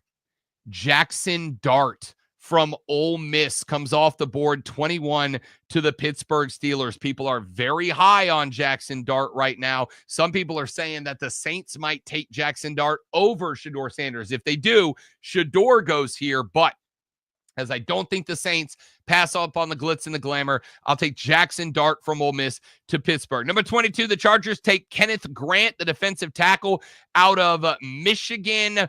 Why not? They've got their Michigan coach. Now they get a Michigan guy. They spent time together at Michigan. He is a 331-pound monster, and you know Harbaugh has said he wants the Chargers to be a physical team. Matt Golden from Texas, number 23 to Green Bay. They don't take wide receivers in the first round. They haven't since 2002, but here's the thing. You want to give Jordan Love a little love. Why not do it with probably the fastest guy on the offensive side of the ball in the draft? Minnesota, Amarian Hampton, the running back out of North Carolina. This is my breakout first rounder. This is my shock first rounder. This is going to be the guy that in 2 years, everybody goes, how in the hell did he fall to 24? And he's going to fit in very well with that offense. At number 25, I've got the Houston Texans taking Donovan Jackson, the guard out of Ohio State. Let's help rebuild C.J. Stroud to his former greatness. At number 26, I've got the L.A. Rams. They wanted a quarterback in the spot. If neither are unavailable, don't be shocked if they end up falling back, will they reach for another quarterback in this spot? I do not think so. I think they go Josh Simmons, the tackle out of Ohio State. I'll tell you what, we are way behind the break. So I will finish up the bottom 4 picks of that mock draft down to and including Lonzo's Kansas City Chiefs and your Super Bowl champion, the Philadelphia Eagles. In the next hour, we're going to talk NBA and NHL playoffs, a little Atlanta Braves, and more after Lonzo seduces you with this Sports Flash. That was breathy and uncomfortable. In the NBA last night, the Indiana Pacers led the Milwaukee Bucks 2-0 after a 123-115 win last night. All 5 Pacers starters scored double digits, led by Pascal Siakam's 24 and Tyrese Halliburton's 21. The Oklahoma City Thunder overwhelmed the Memphis Grizzlies again last night, taking a 2-0 lead in the series with a 118-99 win.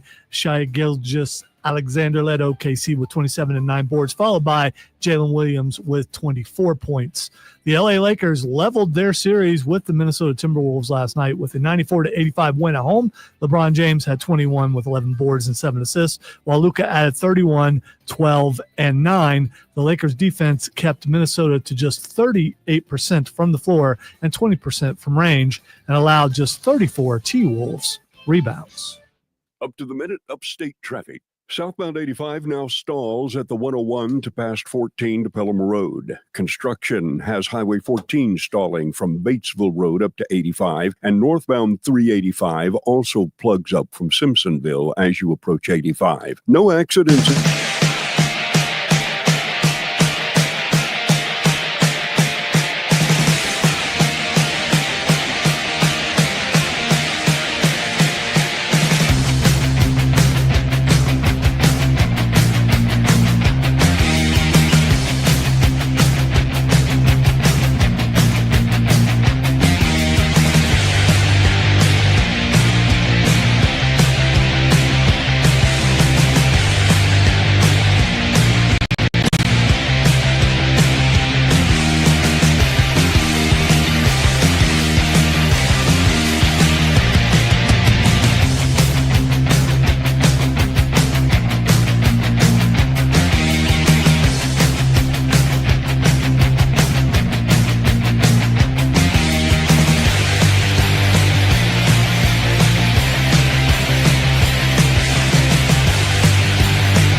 5-star reviews on Google, and an A+ with the Better Business Bureau. You don't need to be afraid of the IRS any longer. End your tax nightmare today by visiting us online at TRA.com or call 800-575-6812. That's 800-575-6812. Tax Relief Advocates. Real solutions for real people.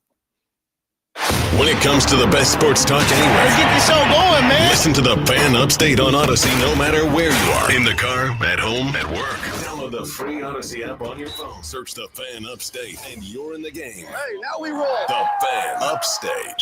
The Fan. Upstate. WYRD Greenville. WORD Spartanburg. WFBC HD3 Greenville. W249DL Greenville. W246CV Spartanburg. The Fan. Upstate. An Odyssey Sports Station.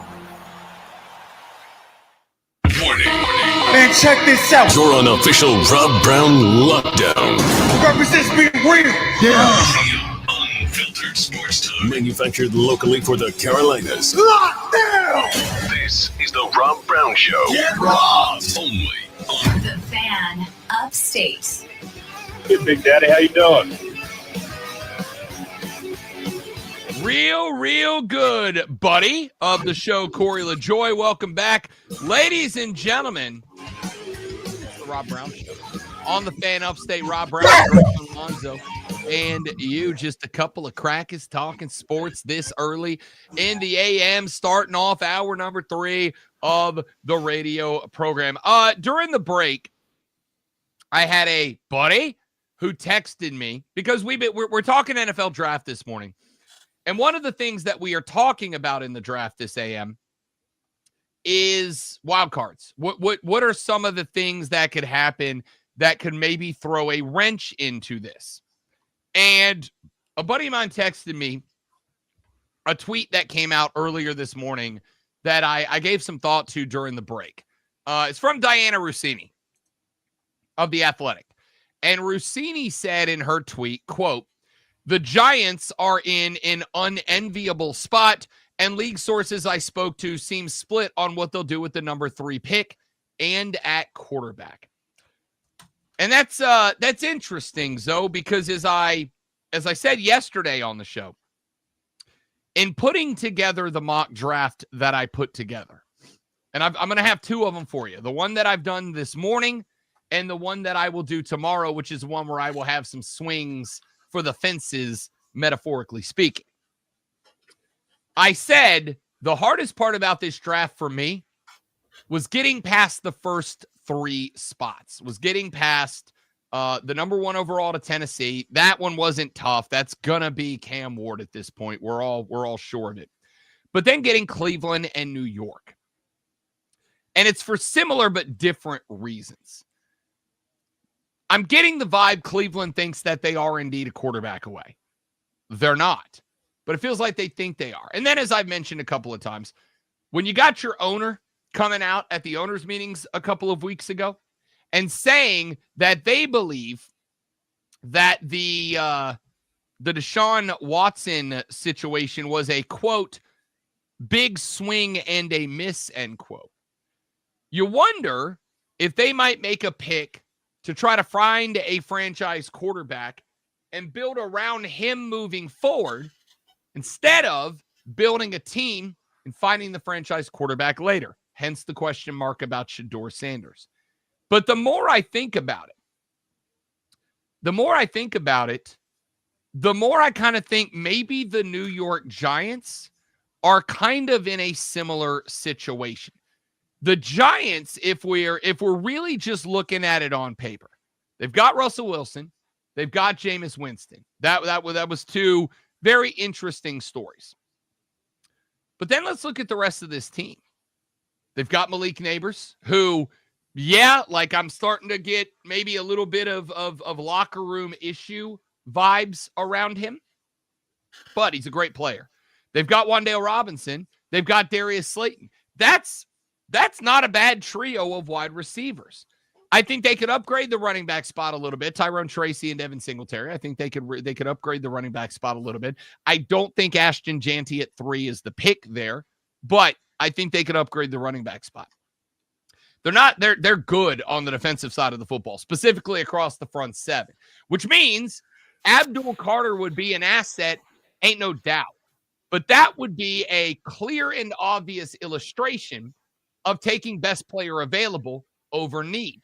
Here's my question when I look at the Giants, when I look at Joe Schoen, who, let's start with this. After the issue with Saquon Barkley, for the last really 2 years running, but certainly letting Saquon walk, not paying Saquon, paying Danny Dimes, having Saquon go on and win a Super Bowl with the Eagles, et cetera, et cetera. We don't usually use this phrase too often, great one about a general manager, but is this a hot seat year for Joe Schoen with the New York Giants? Because it kind of feels to me like it almost has to be. I'm curious about when the last time there was not a hot seat moment for anyone on the Giants. I mean, last year, like Joe Schoen kept his job last year, kept his job this offseason. They haven't made a move yet. Like I would think like now is the time, but I could be wrong. But let's say it is. Let's say it's a hot seat year for Joe Schoen. Here's my question mark. Does Joe Schoen throw a Hail Mary here to go get a quarterback and just pray to the football gods that whoever he goes with, Shedeur, Jackson Dart, whatever, pray to the football gods that quarterback works out their rookie year, that they get a CJ Stroud year out of the guy, that they get a holy crap, turns out this dude can ball a little bit year out of the guy? Do they offer up the 2 pick? Because again, the reports are starting to circulate around a little bit that the Giants are offering up the 2 pick, or at least have received a call from a quote number of teams, end quote, offering up bounties for the number 2 pick. Do they maybe trade back into the 12, 15, 17 range if somebody's going to make a hell of a deal and end up with a quarterback there?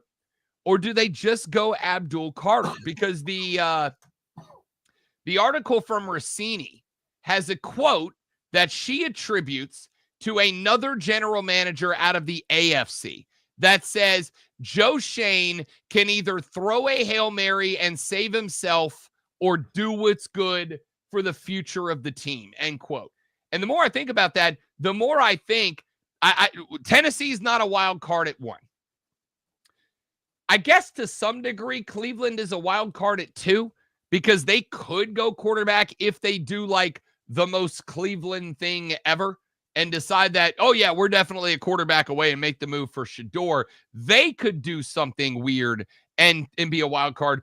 But I think the Giants at 3 might be the most interesting wild card in the first round because of the fact that their general manager, to me, has got to, at this point, frankly, know that this is the year that he either gets it right or he gets himself sent up out of town.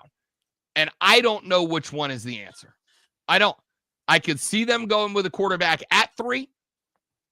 I could see them going with a quarterback at 3. I could see them trading back mid-first round, getting a quarterback there. Or I could see them trading back, taking Abdul Carter at number 3 and just saying, let's hope to all hopes that Abdul Carter, Brian Burns on the other side, make a defense so formidable that we just need to score 17 a game and we're going to win. And I don't know which one of those 3 makes the most sense. This is part of the reason I struggled taking so long to get my mock draft together, was because, and now that I really sit and address it, it's because the New York pick is such a wild card in this whole equation. So I'm interested. I'm interested because I'll tell you, and I said this yesterday, I'll say it again today, and I'll probably say it again tomorrow. This to me, and I think Lonzo nailed it yesterday when he said, and I'm paraphrasing, correct me if I get you wrong here, great one. This is the first time in a minute that the draft genuinely feels compelling. This is the first time in a minute that the draft genuinely feels like must-see TV. This is the first time in a minute that it feels like if I am not watching this draft play out, that I'm going to miss something big because of how many absolute question marks there are and how many absolute question marks there are so early in the draft, including the New York Football Giants. Is any of that off or unfair to you, Great One? No, and I think the supposed draft gurus are sweating it this year because there's uncertainty in a lot of the first round, and that's gonna. There's no way this goes chalk, right? There's no way. None. I would not be surprised, honestly. I would not be surprised to see 5 to 7 trades on the first day. Honestly, like I would not be shocked to see 5 to 7 trades in the first day. I would not be shocked to see to see Carolina move. I would not be shocked to see the Giants move. I would not be shocked to see, honestly, the Raiders move. Again, I think Janty is the pick there, but I would not be shocked to see them move back. So there might be so many trades that the Goodell booers get tired. Yes. Well, I mean, because he has to keep going back on the stage, and Cleveland has traded their pick to Carolina. Yeah, without a doubt. I think it's absolutely a possibility that that we end up in a spot where Rodgers got to change the insoles in his lifts because he's got to walk out to that stage like 12 extra times to announce trades. Honestly, I could see this being I don't know if it's ever happened. I could see this being a year where we have one pick move between two teams while that pick's on the clock, right? Like a team trades out of a pick, and then the team that traded into that pick then trades that pick somewhere else. Like I honestly think, and I could be totally wrong. It may very well just be 1 through 32, maybe 1 or 2 trades. But realistically speaking, this is I don't really know how to phrase this because it's not a bad pool of talent, but it's not an elite group of talent. I think it is a deeper pool of very good talent than we usually have. I think usually we have a wider pool of elite top-notch talent. And then I think we have a shallower pool of very good talent. I think this year we have a very shallow pool of elite talent, like 3 to 4 guys. And then I think we have a very wide pool of exceptionally of very talented football players, which means that, to me, once you get to pick 6, 7 down to pick really like 40, I think that they're like the pool of guys you could take, the guys that you will take at 35, 36 could end up having as much value as the guys that you're taking at 12 and 13. And because of that, I think there will be a team or two. I'll put it this way, Great One.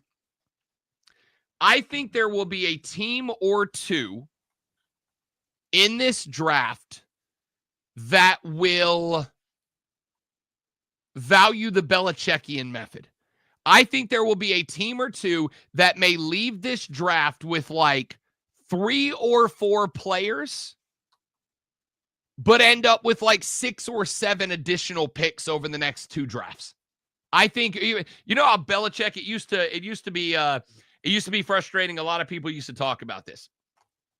We used to watch Bill Belichick stack and stack and stack and stack picks, right? Like at any given moment, the Patriots would have 7,000 draft picks over the next amount of drafts. And then Hoodie just kept stacking those. And then every now and then he would just unleash a ton of draft picks. And they end up with like they leave a draft with like 10 players out of it. I got to imagine somebody's going to try to replicate that just because of how wide the pool of good players and how shallow the pool of great players really is in this draft. I could see a number of teams deciding to make multiple trades back just to stockpile talent because they believe we can move out of the first round, have a early to mid second round pick, and get talent that isn't that big of a drop off in grade. That's how this thing feels like it's going to shape up to me tomorrow night. Is that entertaining? I don't know. I mean, again, I think when we look at it from the perspective of entertainment, and this is something we all do. It's easy for us to go, oh man, I hope the draft is entertaining. And how we view the concept of entertaining obviously depends on how you watch the draft.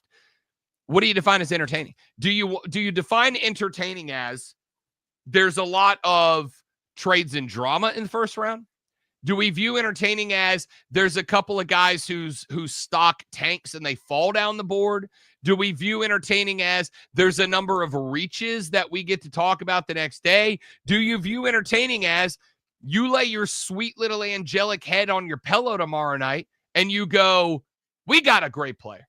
I'm happy with my team's first round. Like, what do you view as entertaining? And put that into contrast with your general manager doesn't give a damn if you're entertained. And frankly shouldn't. My general manager better not be entering the NFL draft as let's go put on a show. My general manager better enter the draft with a plan and a strategy and a contingency plan and a backup strategy for every possible combination. When I see Mickey Loomis on TV, I want to see a stack of binders in front of him. And every one of those binders has a combination of picks that could be made 1 through 8. Every possible combination.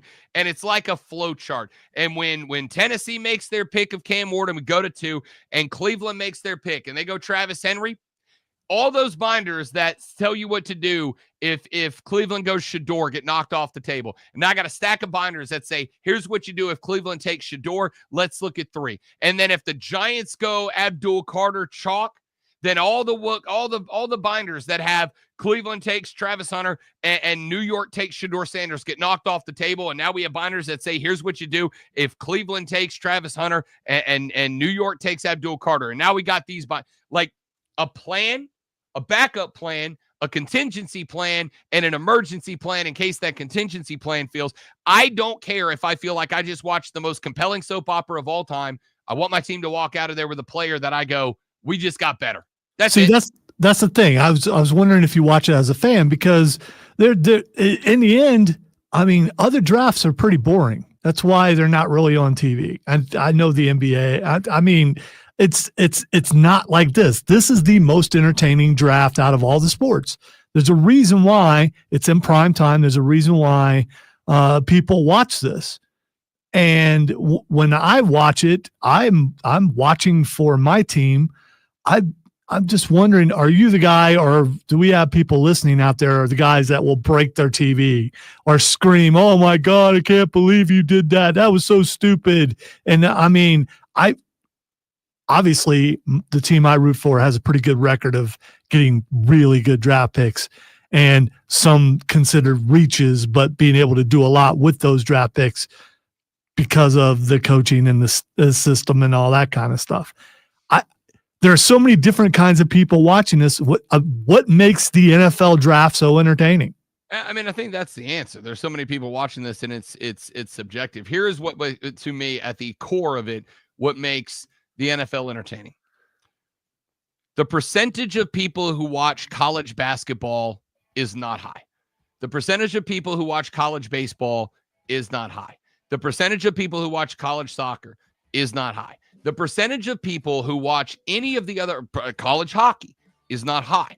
The percentage of people who watch any other sport is just not that high. And you add on top of that the fact that the NFL is America's favorite league. That's not a question mark. That's a statement. That ends with a period. It's America's favorite league. So you combine the fact that it's the league that we as a country care about the most, and the talent pool that they are drafting from comes from a league, or whatever you want to call it, the college football ranks, that we are all also very invested in. The NBA draft is absolutely as entertaining subjectively to me as the NFL draft. It's every bit as entertaining. But that is because I watch a lot of college basketball. I know most of these guys. I know most of what these people are. I've seen them play at least a handful of games. The NHL draft, respectfully, because I'm a hockey guy now. But the NHL draft is not like wildly over the top popular to me. It's not wildly over the top entertaining because I don't watch college hockey. I don't know a lot about it. I don't follow it. I don't have the time, unfortunately. I wish I did. I wish I had more of it. But it's not as nearly as an available sport to be able to watch, so I don't get to watch as much of it. Guys like my guy Chris Lewis, big hockey guy, big college hockey guy.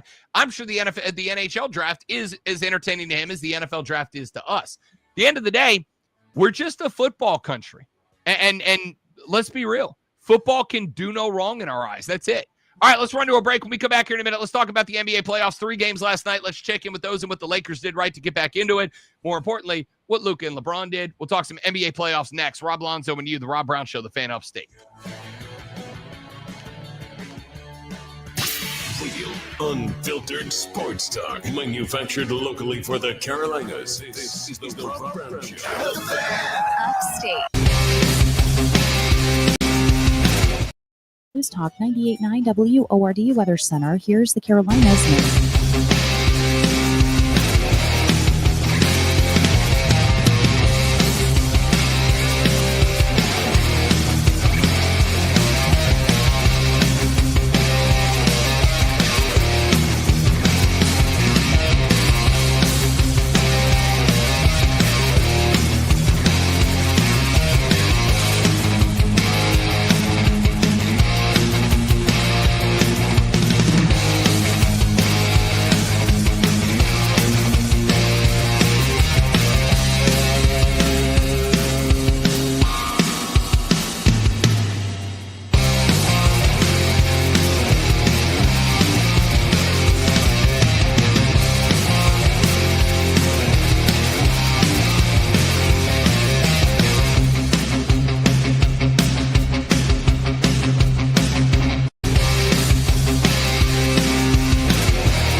That's legacybox.com/value. Legacy Box, American made, trusted by families. Today, expect patchy fog with a chance of showers and thunderstorms, reaching a high of 76. Weather brought to you by Robert Half. Our recruiters' expertise and award-winning AI will find you the skilled candidates you want. At Robert Half, we know talent. Visit roberthalf.com/talent today. The Fan Upstate. Here's how to get in the game. On your radio at 97.7 FM, 1330 AM, Greenville. 97.1 FM, 950 AM, Spartanburg. Listen on your phone. Download the Odyssey app and search The Fan Upstate.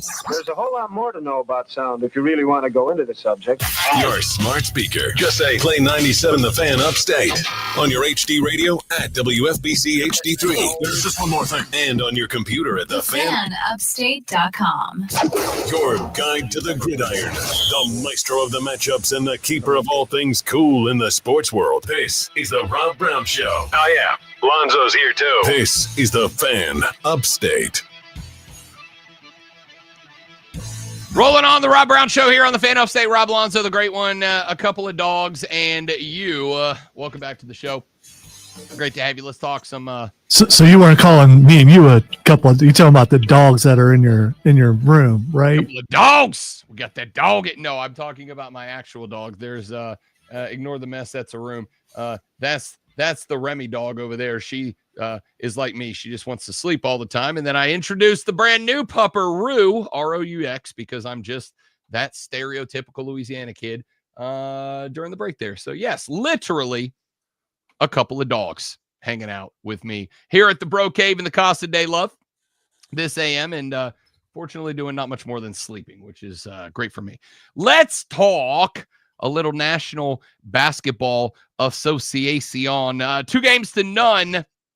The Pacers up on top of the Bucks. Damian Lillard did make his return last night. Was not the triumphant one that he had hoped. 14 points on 4 of 13 from the floor, 2 of 8 from range, 7 dimes, and 3 rebounds in the contest. Giannis Antetokounmpo continues to be Giannis Antetokounmpo. 34 points, 14 of 20 from the floor, 6 of 10 from the stripe. No three-pointers efforted by Giannis last night. The Bucks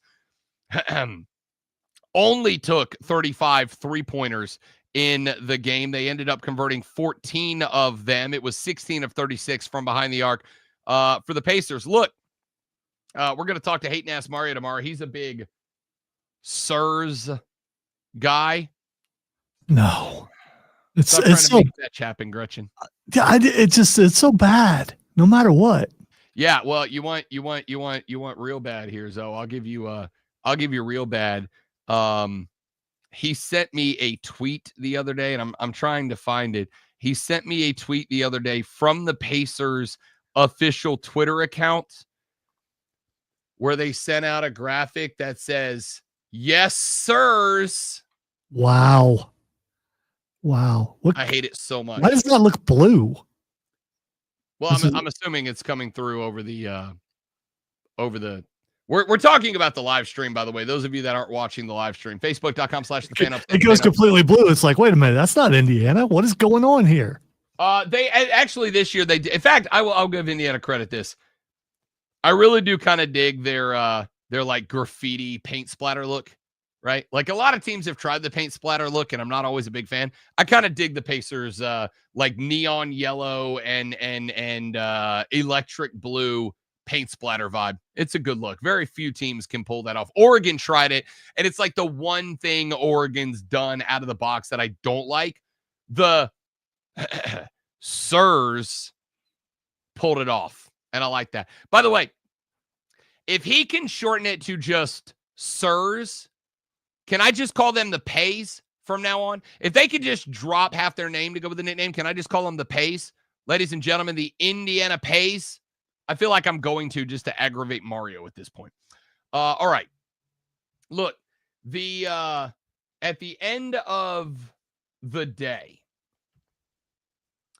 the Pacers just playing efficient basketball. That's really all there is to it. Like if you're looking for a team right now, that if you're an old school basketball fan looking for a team to watch, the Indiana Pacers are it.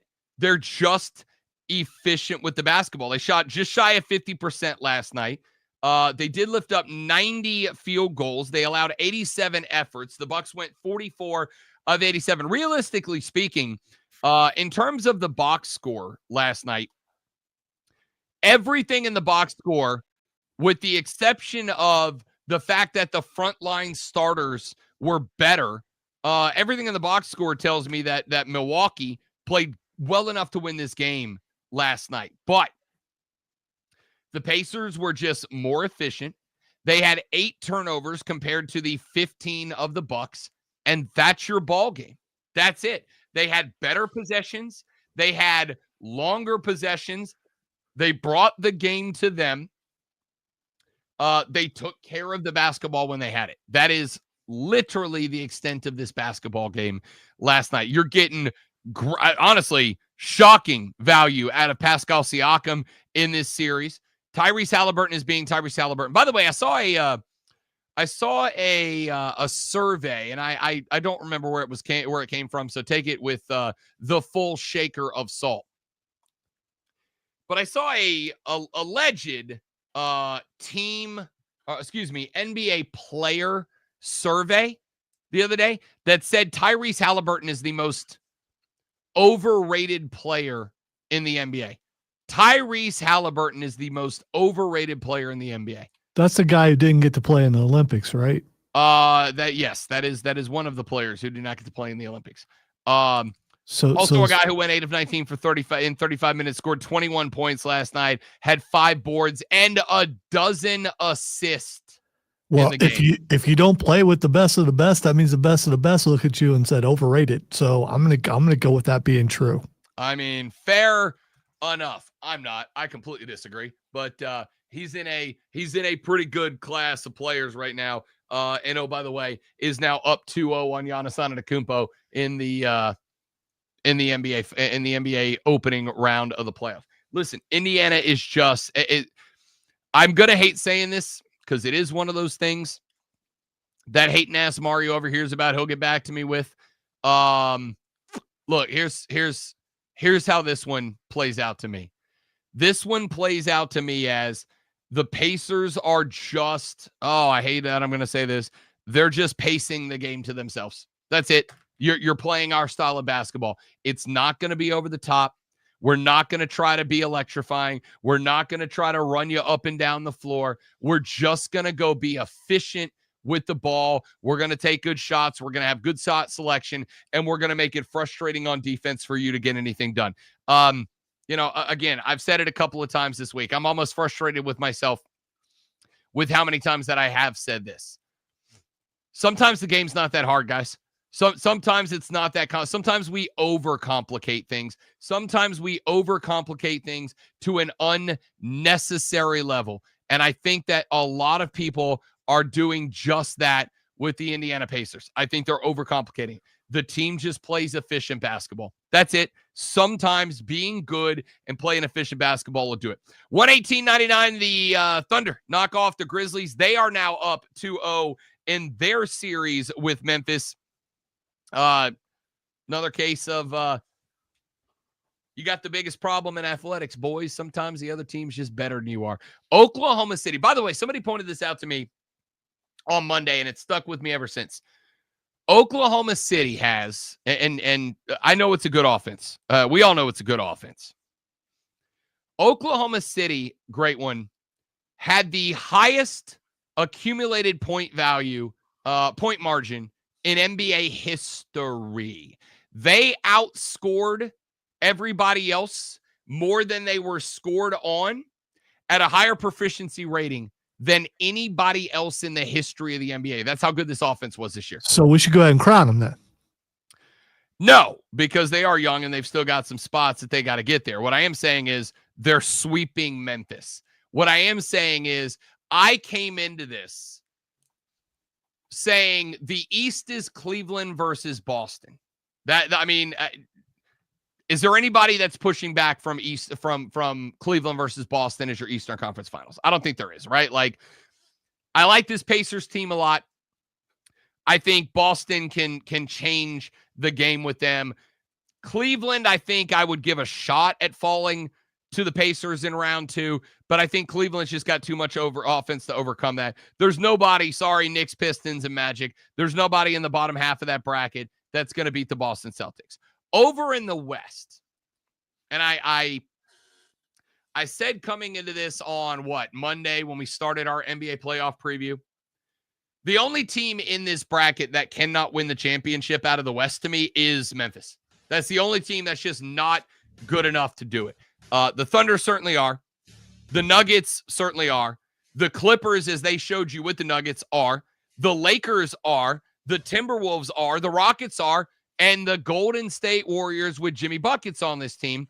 All 7 of the 8 teams are good enough to win the West.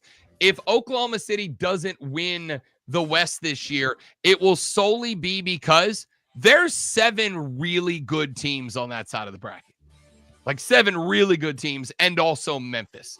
The bad news for everybody else, specifically the Nuggets and the Clippers in the second round, is that by the time I think everybody else is in a shootout in round 1, by the time that everybody else is done with their shootout, the series is tied 1-1 between the Nuggets and the Clippers. The Lakers and the Timberwolves are tied at 1-1, and I would not be shocked if the Rockets get back game number 2 at home, and that series is tied 1-1. If all 3 of these series are tied 1-1 and they all go to a 4-3 win, the Thunder are going to have like a week off. They're going to have like a week off to R&R before the next round. All right, we'll talk some more NBA playoffs. We'll talk some NHL playoffs as the Carolina Hurricanes up 2-0 over the Jersey Devils, and more. The Rob Brown Show rolls on after this. It is the Fan Upstate. You're listening to the Rob Brown Show. Let the game come to you, no matter where you go. In Anderson, Clemson, Greenville, and Spartanburg. Always streaming wherever you are on the Odyssey app. Make the Fan Upstate a favorite. I'm Chuck Sanders. Here's the Sports Flash presented by Progressive. Big win for Clemson baseball, 3-0 the final over at number 5 Georgia on Tuesday. 5 Clemson pitchers combined on a 3-hit shutout. It was the first time that the Tigers have blanked the Bulldogs since 2017. Up next, a 3-game series at NC State starting this Thursday. The Wolfpack ranked number 25 in the nation.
Fan. The Fan. Upstate. 97.7 FM Greenville. 97.1 FM Spartanburg. Always live on the free Odyssey app. Now, the Infinity Sports Network. Always streaming wherever you are on the Odyssey app. Make the Fan Upstate a favorite.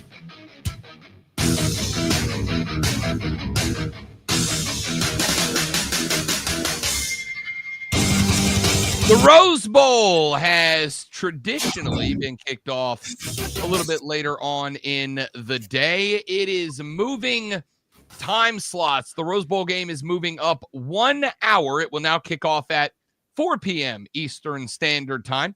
It is now part of a New Year's Day triple header of college football playoff quarterfinals that was announced yesterday by the CFP and by ESPN. The New Year's Day schedule will now have a 4 p.m. start for the Rose Bowl. It will have a noon start for the Capital One Orange Bowl, and the All-State Sugar Bowl will now kick off at 8 p.m., all of which will start 1 hour earlier than usual. David Eads, the chief executive office of the Tournament of Roses, said, quote, "The Pasadena Tournament of Roses is confident that the 1 hour time shift to the traditional kickoff time of the Rose Bowl presented by Prudential will help to improve the overall timing for all playoff games on January 1st. A mid-afternoon game has always been important to the tradition of the granddaddy of them all, but this small timing adjustment will not impact the Rose Bowl game experience for our participants or attendees," end quote. I kind of got two conflicting emotions on this, Lonzo. The first one is, okay, like, not a big deal, right? Like, it's 1 hour earlier in the day. It allows all three games to be fit in, and you're not starting the Sugar Bowl at 9 or 10 p.m. Eastern Standard Time, which selfishly is good for me because New Year's Day is absolutely what we in the debauchery business call a recovery day. But those of us in the debauchery business who were on the wrong side of 40 years old also call January 2nd a recovery day. So if you're not going to make me stay up till 1 o'clock in the morning watching a college football playoff game, it is appreciated in advance for this upcoming New Year's Day. Yeah, this just has to do with it being a playoff game. I mean, more so than anything. Yeah. And it has to do with there being 3 of those playoff games all in that day and fitting all of them in, which, again, sincerely appreciated. So on one hand, there's part of me that goes, not really a big deal. There isn't much to this. Like, they moved it up an hour. It's not the end of the world. But there's another side of this story that I think is very interesting. And it is this. The Rose Bowl has historically, and I think justifiably, but historically, considered itself to be the bowl game, right? Like, it's the bowl game. No matter what other bowl games happen, the Rose Bowl is the bowl game. And if the Rose Bowl that easily, and again, we don't know what, if any, negotiations there were. We don't know if this is just something that the Rose Bowl looked at and said, this is good. This is the best setup. This is what it is. I don't know. Whatever the negotiations are that went into this, the Rose Bowl, it seems like, right? Because there were no reports that this was coming. There were no reports that this was a conversation. There was no reporting coming out that this was a negotiation in place. There were no reports that any of the bowl games might be moving around or moving away. Just like that, it just happens. So my other thought here is, and again, to me, not a big deal at all, though I know to some of you it very well might be. If the Rose Bowl is that willing to roll over and to change what has historically been its spot, its place, does that not kind of insist to you to some degree that college football is going to acquiesce to whatever the playoff people want? They are going to give the playoff people whatever it is that the playoff people ultimately want, right? If the playoff people say, hey, Rose Bowl, that bowl game that historically and traditionally believes that it is better than everything else in the college football landscape, justifiable or not, earned or not, we want you to move. Again, not a huge move. We're not talking about asking them to move days. We're not asking them to move to a different spot. We're not asking them to make a big move, but it is a move from their traditional and long-running spot. If they were that willing to that quickly say, yeah, that's fine, we'll go ahead and move our historic game out of its historic time slot, doesn't that kind of say that complete, and again, maybe it already has, and maybe this is just kind of another indicator. I don't know. You tell me. Does it not kind of feel like college football, scratch that, does it not feel like the college football playoff has honestly just gained complete and total monopolistic control over college football? Like college football playoff says what goes, and everything else in college football will fit in around those things. That's how the. Is this unforeseen? I mean, is this a bad thing? I think it kind of goes with the territory when they went, especially going to the 12-team playoff. Yeah, I don't think it's unforeseen. In fact, I think if anything, it was probably predictable. But it's kind of one of those things, great one, where it's like, when you know something's going to happen, it doesn't make it hurt less when you get punched in the face. You know what I mean? Right? Like it just because you know something is going to happen doesn't mean it becomes easy to just roll with the punch. Like I grew up in Big Ten country, so the Rose Bowl was the game. That was it. That's what you were trying to get to every year. The Buckeyes were trying to get to the Rose Bowl. It lost that a long time ago. Now it's just, it went from being just a bowl to now being probably always going to be a playoff bowl. So, I mean, it's where you go to play a playoff game. And I know you've got the parade. When's the last time you watched the Rose Parade? I'm going to be honest with you. I don't think I've ever watched the Rose Parade. Okay. So I did growing up because that was part of getting ready to watch Ohio State play in the Rose Bowl, watching the Rose Parade. I haven't watched it in a long time either. I mean, it's a big deal. It's really cool how they make everything out of flowers. I mean, that's an awesome thing. But I think some of these bowls, as soon as we went to playoffs, especially now with expanded playoffs, it's just a playoff venue. Yeah, I mean, it is. Listen, I think that when we talk about the tradition, the historicity, the charm, the pageantry, all of these different things, when we think about all of these different aspects of college football, to me, what this says is if you want to keep all that, if you want all that to stay a thing, if you want all that to remain what makes college football special, I am 1,000% on board. I think sometimes a lot of people make this misjudgment about me that I don't care anything about those things. And that's factually incorrect. I do care about all those things. But I think what I would say is that for me, those things have to be protected at the school level, right? Like if you want those things to be special, they've got to be protected by the school level. And there are some things you're just not going to be able to do anything about. Traditional rivalries is something that if you want them, you're going to have to lobby your state legislatures and you're going to have to lobby your schools to keep them. All right. And I'm talking obviously out of conference rivalries. You're going to have to lobby for your legislature to protect them, as some states have done. And you're going to have to lobby for your school to protect them and keep those out-of-conference rivalries on the schedule. But all the stuff about the tradition and the historicity and all that, like, that's going to have to be protected by the schools themselves. Because, again, this isn't a monumental shift.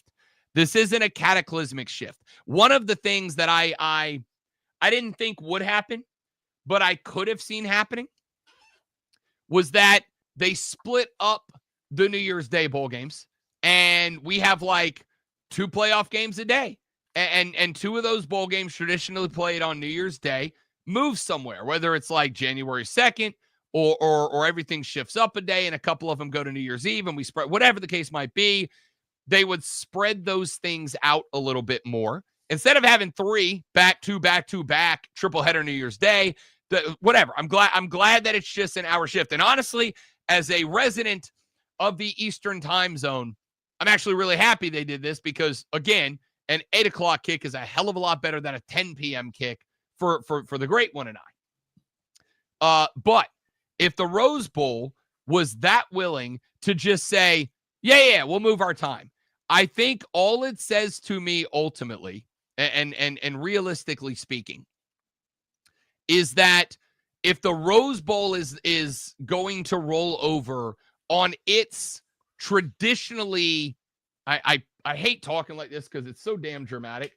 but traditionally sacred time slot, like it's time. This is its time slot. There's no question. This is when that game gets played.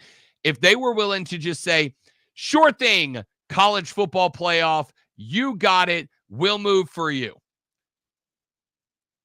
What else is going to be requested as a change that college football is just going to say yes to? Whatever you want, college football playoff committee, your wish is our command. We will make the move. I don't know. And again, it may not even be that big of a deal. I may be being a wee bit dramatic, as I am prone to do.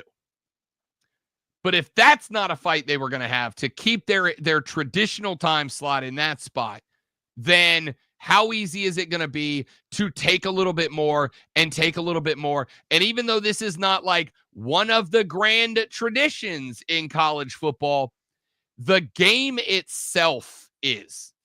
The game itself is a tradition. The game itself is historic. The pageantry that goes into it is historic.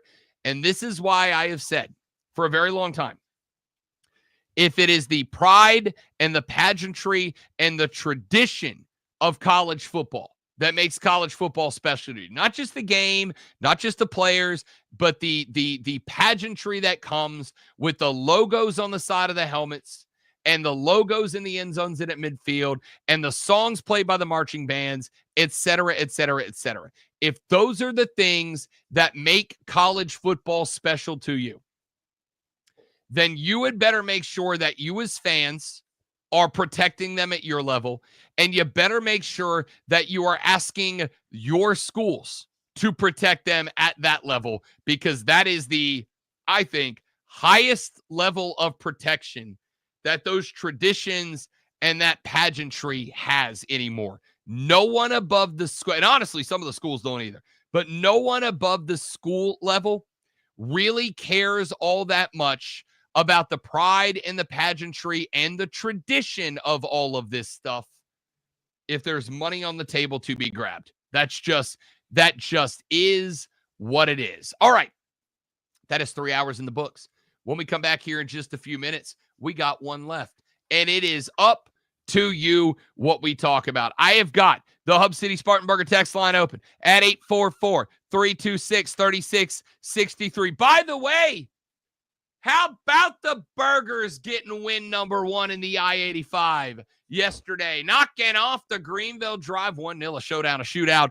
I may take my happy little bootay over to the Berg tonight to watch a little upstate pro baseball. We'll talk about that in the next hour of the show. We'll get some Braves ball in here as well. All of that and more after a disappointed and frustrated Lonzo powers his way through this Sports Flash.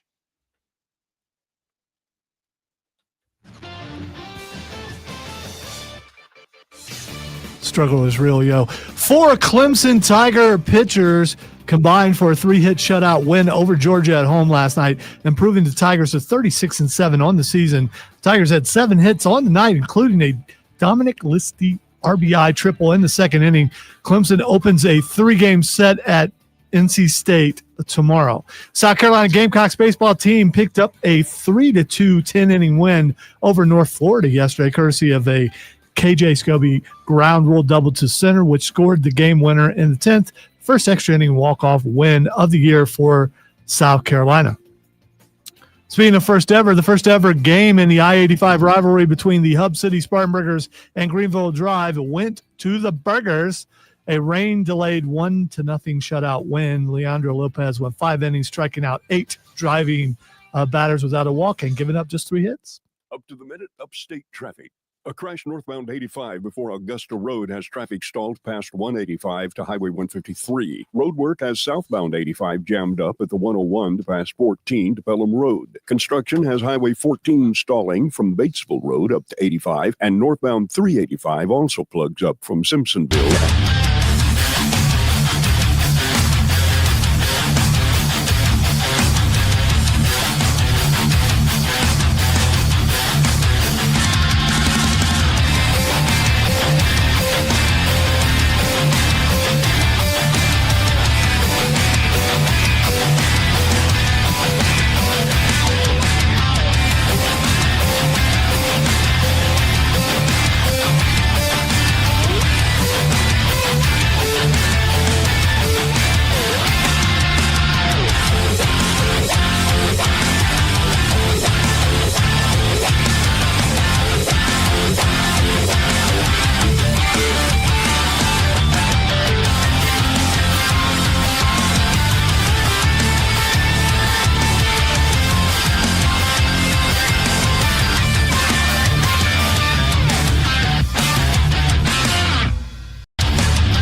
The official sports voice of you, the Upstate Fan. The Fan. Upstate. An Odyssey sports station.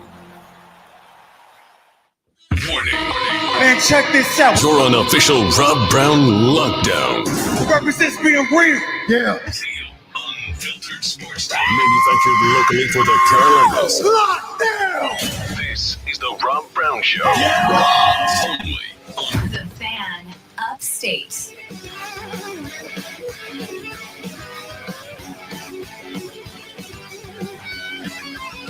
The final hour of the Rob Brown Show goes now. Welcome back, ladies and gentlemen. Rob Brown, the great one, Lonzo, wrapping up the final 60 of the radio broadcast. Your texts are welcome at 844-326-3663. That is the number to the Hub City Spartanburgers text line, 844-326-3663. You can text whatever you want to say to that line. We will read them on the air. Like Texter who said, how about them burgers beating the Drive? Yes, indeed. The first ever showdown between the Burgers and the Drive last night over at Three Fifths Stadium in Spartanburg, South Carolina. And I got to tell you, had a bit going on last night because the rig, it needed some attention. The rig needed some love. So it had to go in the shop. Didn't have a ride there and back. But I am very much considering throwing the lady friend in the vehicle and taking a ride over to the Berg tonight to go take in my first Spartanburgers game. I have not even gotten an opportunity to see the completed stadium yet, which is just a wee bit disappointing. But I am hoping that may very well change this evening.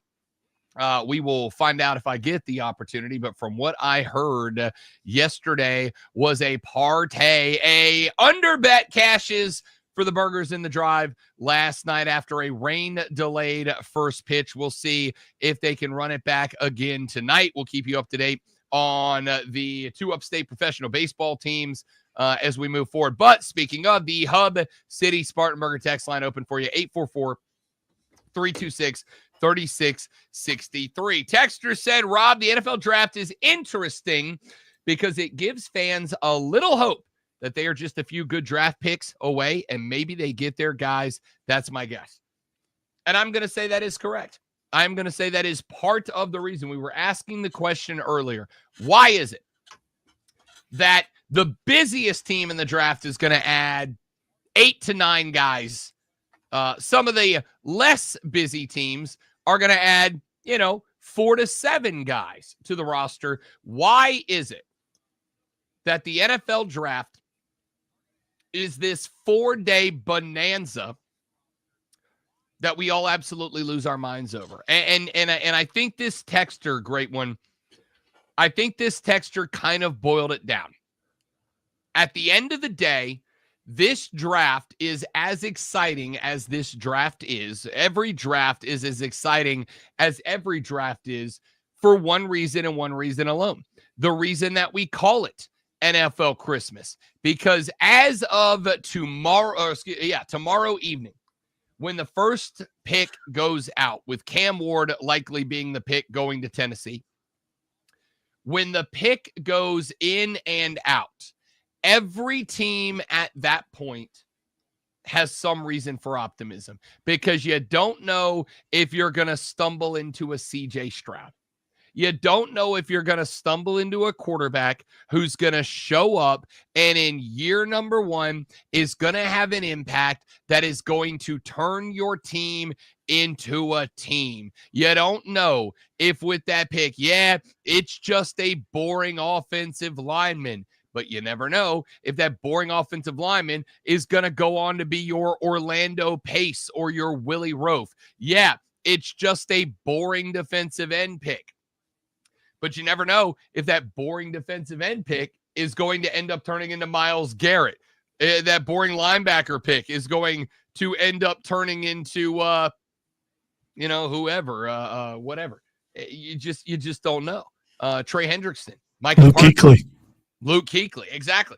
In fact, hilariously, I was, I think a day or two ago, as obviously most of our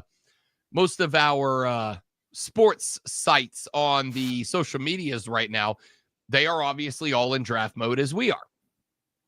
And there was an account, and if I find it again, I'll share it on my social media. I kind of scrolled across it at way past your bedtime o'clock the other night, but it was an account that had gone back through all the years of the draft and was finding and posting crowd reactions to draft picks, Lonzo, of players that they hated at the time that went on to become great players, right? Like getting angry at teams for taking players, booing them, cheering them, jeering them, whatever.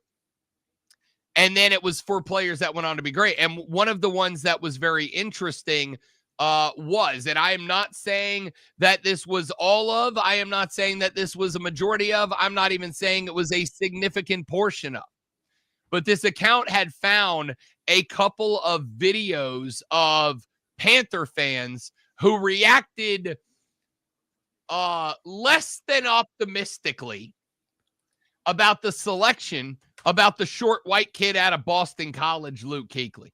And it was like, it's basically a fan call out page of like, hey, maybe calm the hell down, right? Like maybe relax a little bit because it's not like these GMs are intentionally getting it wrong. That's not to say they're not going to get it wrong, but they're not intentionally trying to get it wrong. And they had a bunch of video from Panther fans back in the day when Luke Kuechly was selected of the negative reaction from a lot of Panthers fans about a guy that would obviously go on to become one of, if not the Panther great, right? Like at least on defense, the Panther great. And I found that wildly entertaining. But at the end of the day, yes, the NFL draft is exciting, is entertaining, is enthralling, is compelling for NFL fans, if nothing else. Because of the fact that if for only a handful of hours, we get to have optimism that maybe our team won't stink next year. Maybe this is the guy that starts the windfall, right? And if you've watched the last couple of years, if you watch GMs like Howie Roseman that have done just that, if you have watched over the last couple of years, guys like Brett Veach, Kansas City, if you've watched some of these GMs that have masterclassed the draft, that have found the voodoo, found the gree-gree, whatever, that has allowed them to consistently dominate the draft, to consistently perform in the draft, to consistently find the right guys in the right spot, to plug into their roster at the right time and get it right, then it's kind of a spot where you go, why the hell not us? Why? That can be. Hell, if nothing else, that probably should be us. That can be us. And that's why we love the draft, man, because if only for a day, we all get to pretend that our team is as competent, as talented, as strategy-based, and will be as successful as any other team. And the answer is no, they can't. Very few of them can. That's why the ones that can are celebrated as long as they are celebrated. But at least we get to pretend for a few minutes. And that's why the NFL game is the best. All right. Texter said, Rob, some teams trade their entire draft for one guy, LOL. First off, Texter, completely unnecessary. Rude and unnecessary. Second off, you got it wrong. We didn't trade our whole draft for Ricky Williams. We traded our whole draft and the next one for Ricky Williams. Stop it. You know, I can pretend to empathize with you. No, you can't. And go, yeah, I get what it feels like to be a Saints fan and look forward to, this is the guy that's going to turn things around. This is the guy, but I can't. I can't do that. I haven't had to worry about that for a really long time. It's more like, oh, here's the next piece. Here's the next piece. And yes, the Chiefs lost in the Super Bowl last year, but they were in the Super Bowl. So what's the next piece? What's that little bit of tweaking it's going to take to get past the Philadelphia? Very fair. Very fair. Don't. Just don't. Any of you, Lonzo, texters, just don't. Okay, you understand? It has been 2.5 decades since that happened, and I'm still salty. I'm still upset. I'm still mad at Mike Ditka for it. All right, I still haven't forgiven Mike Ditka. You look good in the dreads. It's weird, but I thought it was a good look for him. Yeah, that's not incorrect. Okay. Texter said, let's see here. Text line, Hub City Spartanburger text line 844-326-3663. Corn Chip text the show, said, I am definitely going to a Spartanburgers game to give me an excuse to get to the Beacon. So 2 things here. Number 1, I still have not made it to the Beacon. And I kind of feel like I'm doing a disservice to the Upstate. I kind of feel like this is on me and like I'm almost disrespecting the area. Well, yeah, especially you as a Duke's mayonnaise guy, the guy who comes on and finds out what's the tradition. Let me get into that to endear myself to those around me. And you've been here for a while and you haven't been to the Beacon yet. Yeah, wow. It's that's on me and that's my bad. That may also have to be my excuse, Corn Chip, to get over there. And maybe you go there. And maybe afterwards you just don't mention it anymore because maybe it's not a good experience for you. I'm just saying it could be a thing. It also might be incredible. Okay, it's an upstate institution, or it could be a thing, Rob, where you go there and then you just don't mention it anymore. It could be that thing. I mean, it could be, or it also could end up being the meal that changes my life. You never know. We'll find out. Mm-hmm. Here's you're kind of a snob when it comes to food. So I'm just correct. saying. And if you win me over, you know you hit on something legendary, bud. That's a big old if. That's the point. Now, if I do come back on and I never say anything about it again, then you'll know. If I go, hey guys, I went to this establishment anyway, moving on. That's something totally different. But what I will say here, great one, is this about the Hub City Spartanburgers, because I do think it is important to point out. The Hub City Spartanburgers at their beautiful Fifth Third Park out there have unveiled the burger topping bar. It is the world's largest burger topping bar. They have over 101 different toppings to mix together to create the most unique burger in the game. It is whatever you want it to be. See, okay. I got to interrupt for a second. So when you think of how many toppings there are for a hamburger, did you ever think in your life that there would be that many? That's a lot. It really is. So I was looking at this because on their website. See, now you've got me intrigued. I'm not a baseball guy. But the burger bar and the experience and getting to go somewhere that has just been built, and from all I've seen, it looks like an amazing stadium. Yeah, now I may have to go because of this. Let me give you the news presser about it. That came out just a handful of days ago. The Hub City Spartanburgers and OVG Hospitality are excited to unveil an epic new culinary experience at Fifth Third Park, the Burger Topping Bar. With a jaw-dropping 101 different toppings, fans now have endless ways to mix and match their accoutrement. Spartanburgers everywhere can create over 2 million sorry. Let me get my math right here, Lonzo. 2 nonillion combinations. Whether fans prefer something classic or adventurous, there's truly a burger for everyone at Fifth Third Park. General manager of the Hub City Spartanburgers, Tyson Jeffers, buddy of the show, Tyson Jeffers, said, quote, as we debut Fifth Third Park, our goal is to provide our fans with a fun and flavorful experience. I love that, Tyson. Well done. And our new burger topping bar takes that to the next level.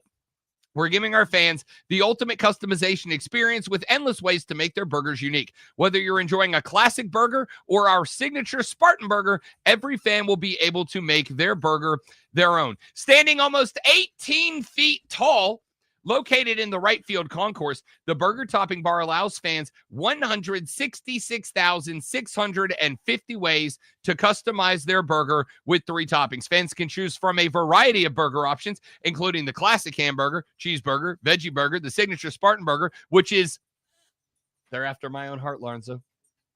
The signature Spartan burger, which is loaded with pimento cheese, fried green tomato, and crispy onions. Mwah! The biggest chef's kiss I have ever chef's kissed. Access to the burger topping bar is I'm good with except purchase for of any the burger. cheese, man. Come on. I mean, I love a pimento. I love pimento cheese. fried green tomatoes, but I don't know about the cheese. Can you substitute and put? Can you put real cheese on there? I'm sure you can.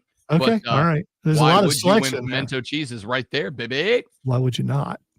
Access to the topping bar is complimentary with the purchase of any burger, from bacon and cheese to jalapeno relish and barbecue pulled pork. Wait a minute.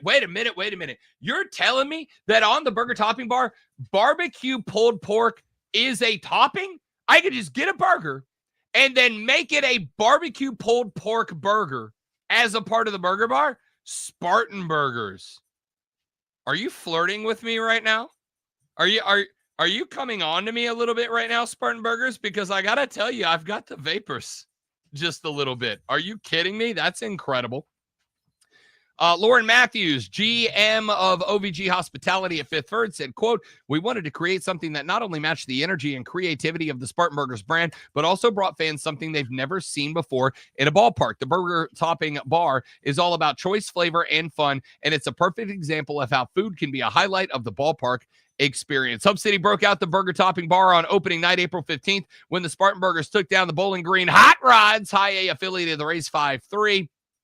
Tickets are available at HubCitySpartanBurgers.com or at FifthThirdPark.com. Zoe, all day I've been like, do I go to the Burgers game tonight? Do I head on over and watch game 2 of the I-85 rivalry between the Drive and the Burgers? Do I go watch perhaps the Upstate's hottest sports rivalry in the game right now? Maybe I will. You know, I gotta see how the car shapes up. I got to see what dent in the budget that's going to make. Got to see how the wife's feeling when she gets home from a day of work up in the north end of the state. Got to find out this, got to find out that. And now I see a 101 available topping burger topping bar, and the decision's made. If I have to Uber my burger loving ass to Spartanburg, we're going to the game, pal. It's just got to happen. Maybe not you and me tonight, Zoe, but you and me are picking a weeknight game, or maybe like a midday, midweek game, somewhere like a Wednesday 2:30 game. We're packing everyone we love in a car, and we're going to knock down a burger bar that gives us 1.1 million ways to customize a burger. Why do we have to pack everybody else up? Why can't it just we go? Bro date. Listen, multiple trips to the burger bar. I mean, you know.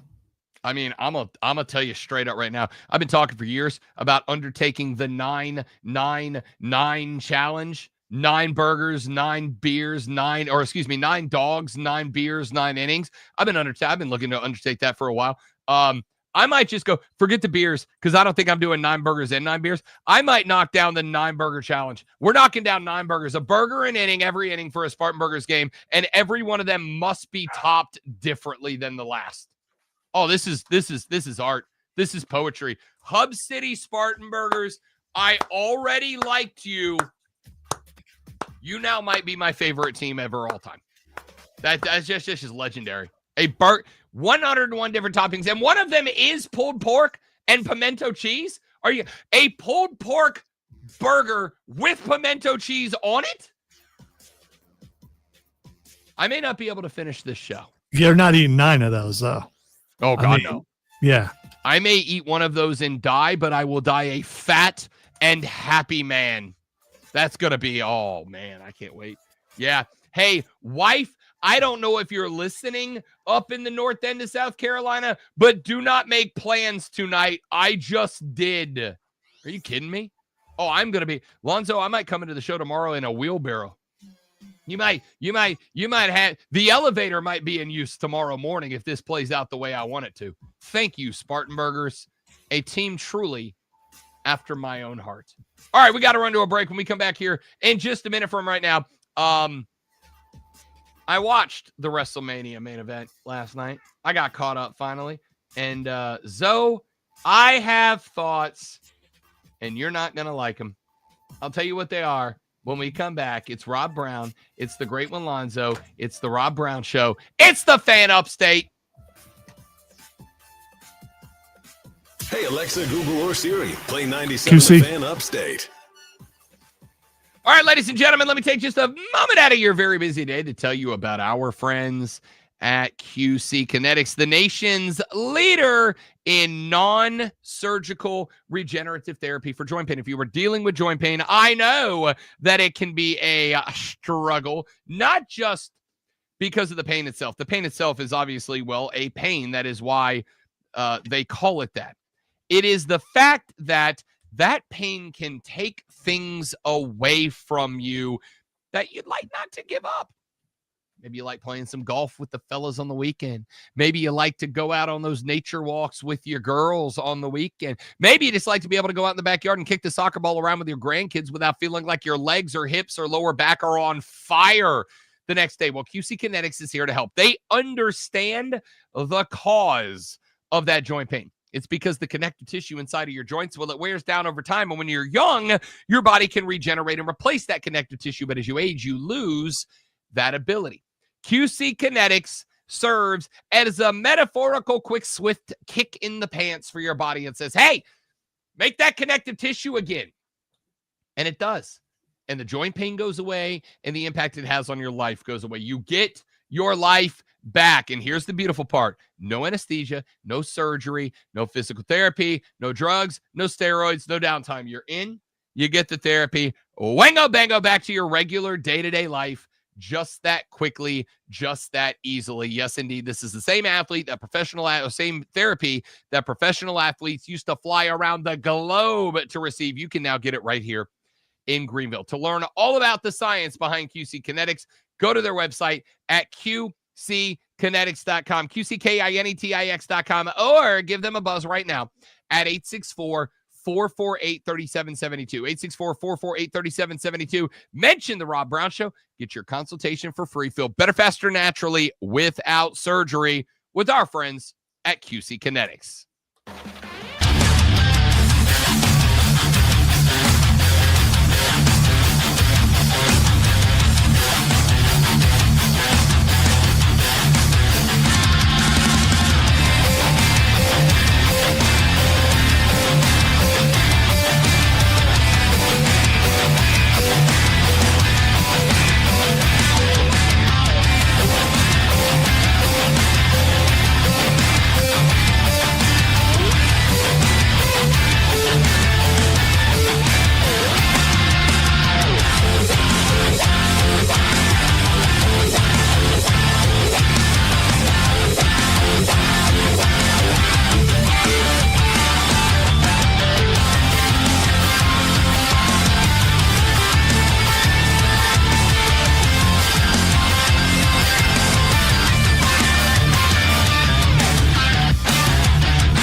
I've never bought them, so I wouldn't know. Diesel Googles how to brine eggs.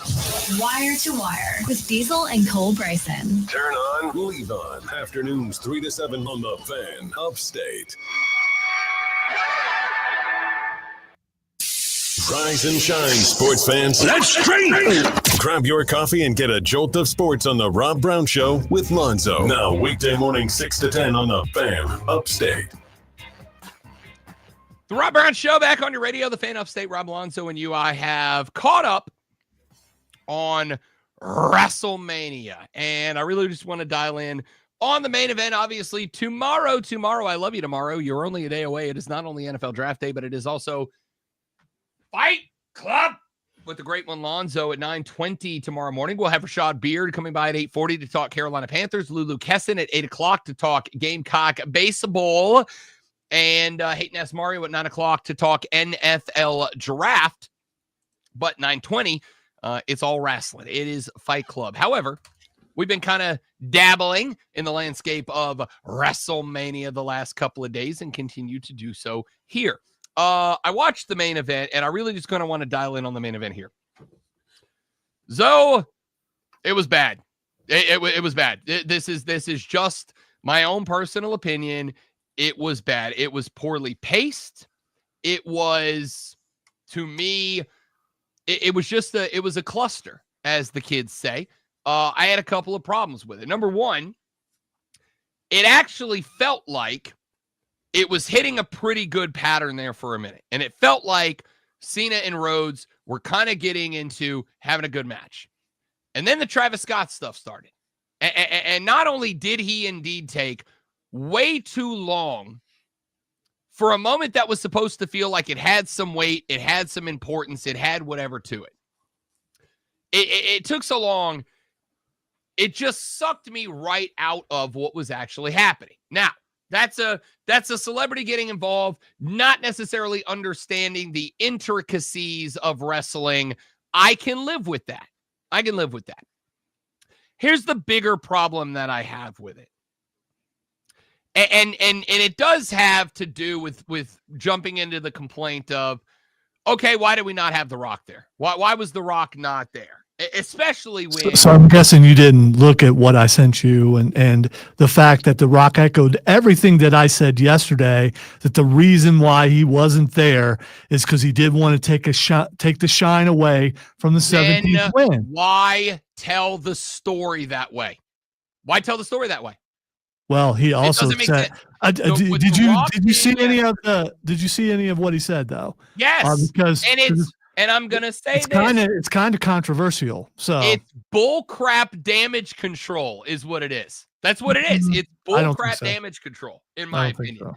It's BS damage control from a man who, and this is where we're going to kind of start to collide our love of pro wrestling in kayfabe and the real world. It is the exact same spin machine that Dwayne threw up when Black Adam crapped the bed and he came to the realization of, oh, I can't just be Dwayne and have people love what I do. I actually have to try. I got to actually try here. When Black Adam came out, which I did finally see a handful of weeks ago because it showed up on one of the streaming services and I was bored. It was not a good movie. It just wasn't a good movie. So, by the way, Hawkman, pretty good. Hawkman was good. There were elements of the movie that were fine. There were some things in the movie that I'm like, okay, if we could take that out, put it somewhere else. Dr. Fate, pretty good. Good stuff. There was some good stuff in the movie. The movie itself was not a good movie. So, if you wanted, genuinely, truly, if you wanted the spotlight to be on John Cena, then why did we do the whole turn? Why do we do that in the first place? And wait. Let me finish this. If you wanted truly the heel turn to be about John Cena having a heel turn, then just have him heel turn. Just have him face Cody Rhodes, have a face versus face in the main event at WrestleMania, and have him turn in the match to become everything that he said he was never going to be the champion, because he'd rather be 17-time than a good, pure, true white babyface champion. Here's what, and there is one more thing The Rock said that gave the whole game away, which was this. And this was my primary concern when TKO took over WWE. It very clearly became more about the money than it ever has been before. And it very clearly became more about the profit margin than it ever had before, because Dwayne said, and he shall herefor to ever after be referred to only as Dwayne on this show, because The Rock is dead as far as I'm considered. He's just Dwayne now. Dwayne openly acknowledged that the CEO of TKO called him and got him in the Backlash picture. Dwayne's words, not mine. Because Elimination Chamber. Say what? Elimination Chamber. Or whatever one it was. At Backlash. Chamber. Yeah. Because ticket sales were slow. And they shoehorned Dwayne in as a way to bump ticket sales. I'm even okay with that. Okay? Having The Rock show up, not Dwayne, having The Rock show up, absolutely freebie to get your ticket sale numbers up. Zero issues with that at all. The problem is you shoehorned him into this angle. You shoehorned some random ass celebrity into the angle that fits no narrative. It helps nothing at all, in my opinion. Yes, I know you want to get eyes on the next generation. Like, okay, but how does that play into, at the end of the day, I am good with bringing the next generation in if you're using it to tell a story. As much as I cannot stand him as a person, Logan Paul is doing a great job of that. Okay? I can't fault Logan Paul for anything in the wrestling world, because everything he's doing to bring in new people, working like a charm. The Dwayne thing came across as forced. It came across as unnecessary, and it didn't feel that way until the end of that match, when there was, again, what reason? Yeah, it wasn't important enough for The Rock to show up. It was important enough for him to pull the strings, to have John Cena turn his back on 17 years of history. But it wasn't important enough for him to show up at WrestleMania. And it wasn't important enough for Dwayne to show up at WrestleMania, but it was important enough for him to send out Travis Scott. Like, where does this make sense to me at all? It was a flubbed story at the end. I have several things. First of all, is Travis Scott not a good rapper? I don't know. I've been out of the rap game for a while, Rob, so I don't know. Can you tell me, is Travis Scott a pretty good rapper? I mean, he charts. Okay. All right. So there might have been eyes on the thing that wouldn't normally be. So that's from a money standpoint. The other thing is, I still stand by, and that's the only thing that Dwayne said that I agree with, is that he needed to be out of the way for John Cena to get his shine. But here's another thing. John Cena said he was going to ruin wrestling. Man, you're upset about it. And so are a bunch of other people. So he did what he said he was going to do there. And then there's this other factor, and this has nothing to do with fantasy booking or anything, long-term storytelling. What if this is all Paul Heyman? We're starting to see little things here and there. What if they bring it all back to this was all Paul Heyman doing something, and make it into a storyline that works? Would you have to come back and apologize for your opinion? No, and I have two things to say. Number one, and this is so that we're clear, this is something that I am very guilty of too. But what I can't do is say, this thing sucked, so let me fantasy book it into something better. No. You got to get this thing right. We're not talking about a main event on Monday Night Raw in July. We're talking about the main event of WrestleMania. This is WrestleMania. This is the Super Bowl. This is the biggest thing. And there is a difference between a character in wrestling, ruin wrestling in the kayfabe, enjoy our movie way, versus you made it a bad wrestling match. That's not ruining wrestling. That's just doing wrestling bad. There is a difference. And he crossed over into, that's just bad. John Cena can't wrestle that great anymore because he's older. I thought the match itself, for who was in it, I thought it wasn't bad, because you're not going to get that much out of Cena. There's a reason why he's retiring. I'm not asking John Cena to come out and put a 60-minute Iron Man match on. Not at all. I'm not even asking him for a hit to do a Meltzer 5-star. I'm not asking for any of that. I'm asking for Yeah, the whatever that main is. event of what you annually sell is the biggest event in sports entertainment anywhere to not be a complete and total waste of time. And it just felt like it was. You could have, you want to fantasy book it? No problem. Dwayne never gets involved. John Cena versus Cody Rhodes, babyface versus babyface. Rhodes saying, if you want to be 17-time, you've got to earn it, blah, blah, blah.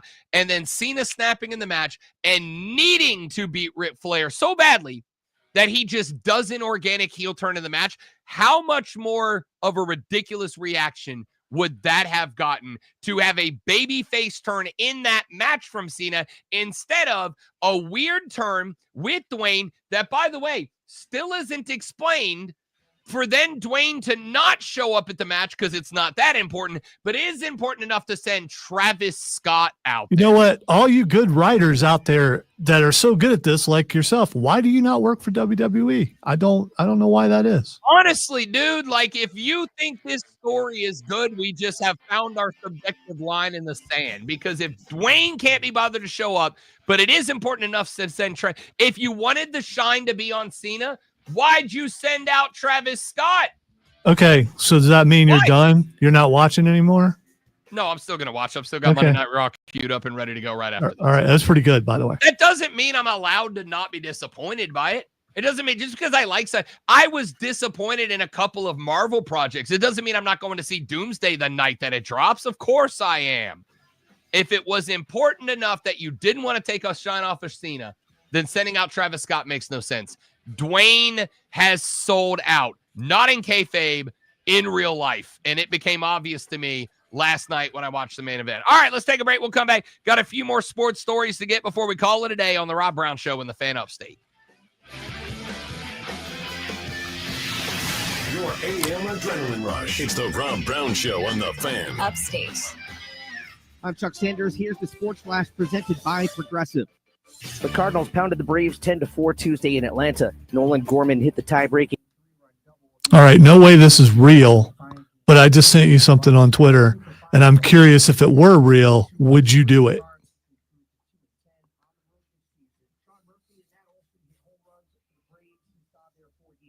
No, that's absolutely not real. That would result in all of the broken necks. But if it were real, would you try it? No, because of the broken necks. Okay, all right. I cannot win an Olympic gold medal with a broken freaking neck. But the thing is, you know, if you're good at that kind of pong right there, you don't think you could do that? I honestly just prefer to play traditional beer pong. Just call me Okay, weirdo. all right. I mean, you know, that could be real. I don't know. I'm looking for the edits. I don't see the edits in there, but you know, it could all be AI. Oh, it definitely is. What are those things called? And people are wondering what we're talking about. What are those bubble ball things called? So there are these things where. Oh, I've seen them. They have them at Myrtle Beach, but I wouldn't be able to fit in one. So I'm not. There is one that I have seen that is real. That is that they put one of those up on the top of a hill, and there's a groove carved in the hill down and around, and they fill it up with water, and you get in the inside of it, and the ball goes tumbling down the hill on this carved out groove, but the inside's filled with water, so you just slide around on the inside of the ball, and other people go in front and they try to outrace the ball Indiana Jones style down to the bottom, and if you don't outrun the ball, it just barrels you over on the course. It's hilarious. Would you do that? Yes, I would do that. That seems like it would be a lot of fun.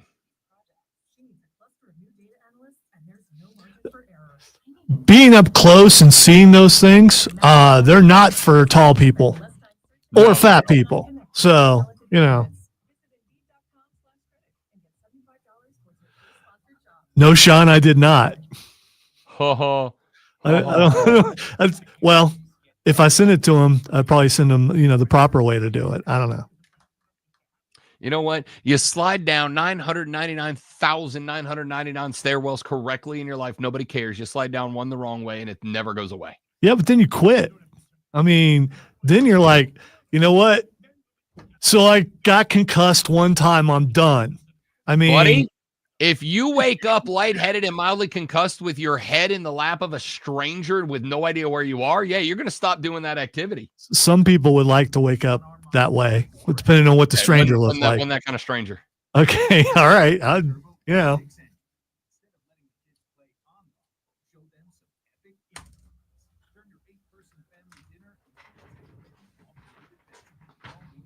Where you going? Don't go anywhere. No. Oh boy.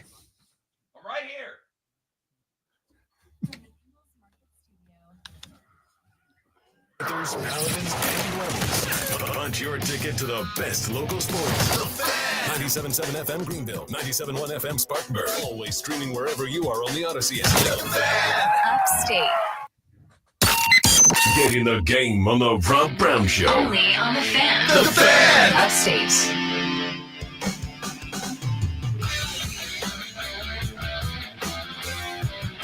All right, we are inside of what, 34 and a half hours now? Come on, Steiner, you can pull it out. Yeah, I was working on that one there for a second. I forgot to do my math before we got here. 34 and a half hours left until the NFL draft, ladies and gentlemen. We have given you some thoughts so far. We don't have to necessarily go on the record until tomorrow, but Zoe, I will throw it to you because I've given my thought a couple of times. With the number 8 selection in the NFL draft, or without it, the Carolina Panthers are most likely to what? Take an end rusher, unless Ashton Genty is there. I still think if he's there, they take him. I just like there's 7 positions of need for this team. And they got a bunch of draft picks. And they also have one of the most expensive offensive lines out there. They do, but again, I don't necessarily believe in the running backs they have right now. I think Chuba Hubbard's fine. I mean, I like Rico Dowdle a lot as a dude, but I don't like him as a number one, though. I don't. No, I don't like him as the number one, and I wouldn't bring him in as I think Chuba's still the number one. I do think, for the record, I think Rico Dowdle's good enough to take that number one spot from him with like good performance. Remember this dude last year, Rico Dowdle. I don't want to sit here and pretend that, especially with all of the let's go with inconsistencies that the Dallas Cowboys have had over the years at running back. This cat ran for over 1,000 yards last year. I mean, he's not a slouch, right? Like, I think he's a good 1-2 punch with Chuba Hubbard.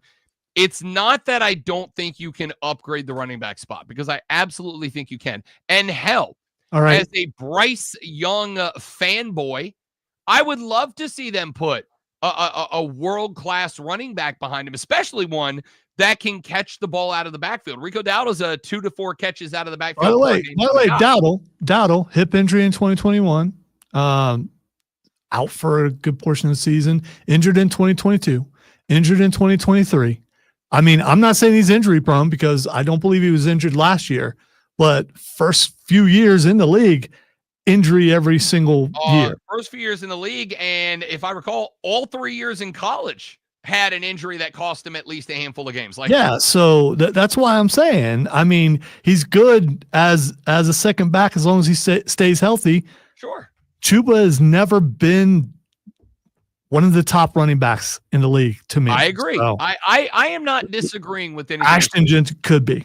And if he's there, I think you got to take him. I am not disagreeing with anything that you were saying. And if anything, if you were ever going to make a move like this one, this is the year to make that move. And this is the year to make that move because, and we talked about this a little bit earlier, as I've mentioned a couple of times, this draft, as far as I am concerned, has enough, I'm going to say deep enough talent in enough positions around the football field that I genuinely think you can extend your needs a little bit further, right? Like, if there is a primary overarching need for you in the first round, if the guy that you want isn't there, and there's just a list of guys that you like there, there are some positions, and I think edge rusher is one of them, if not the one that I'm talking about. I think there are some positions that you can look at drafting the same position in the second round, and I don't think that you are going to be, I don't think you're going to be drafting in terms of the amount of talent too far of a fall backwards from where you would be drafting the same guy or the same caliber of talent that you would be getting the same guy in the first round. And so to me, like if you're going to hang out and you are going to wait, and do keep in mind, I do think it is important to remember here. I don't think it's important. It is important to remember here that the Carolina Panthers, their second round pick does not occur all the way down until pick number 57, I think, right? Like they're not in the same spot in the second round. They don't pick till 57 again. So it's a big gap here. This is part of the reason I've said like a trade back from 8 to somewhere in the middle of the second round. And if you can find that trade partner, whether it's like I don't know, a Dallas to get them up and get maybe hell, I haven't even thought about this one till literally right now.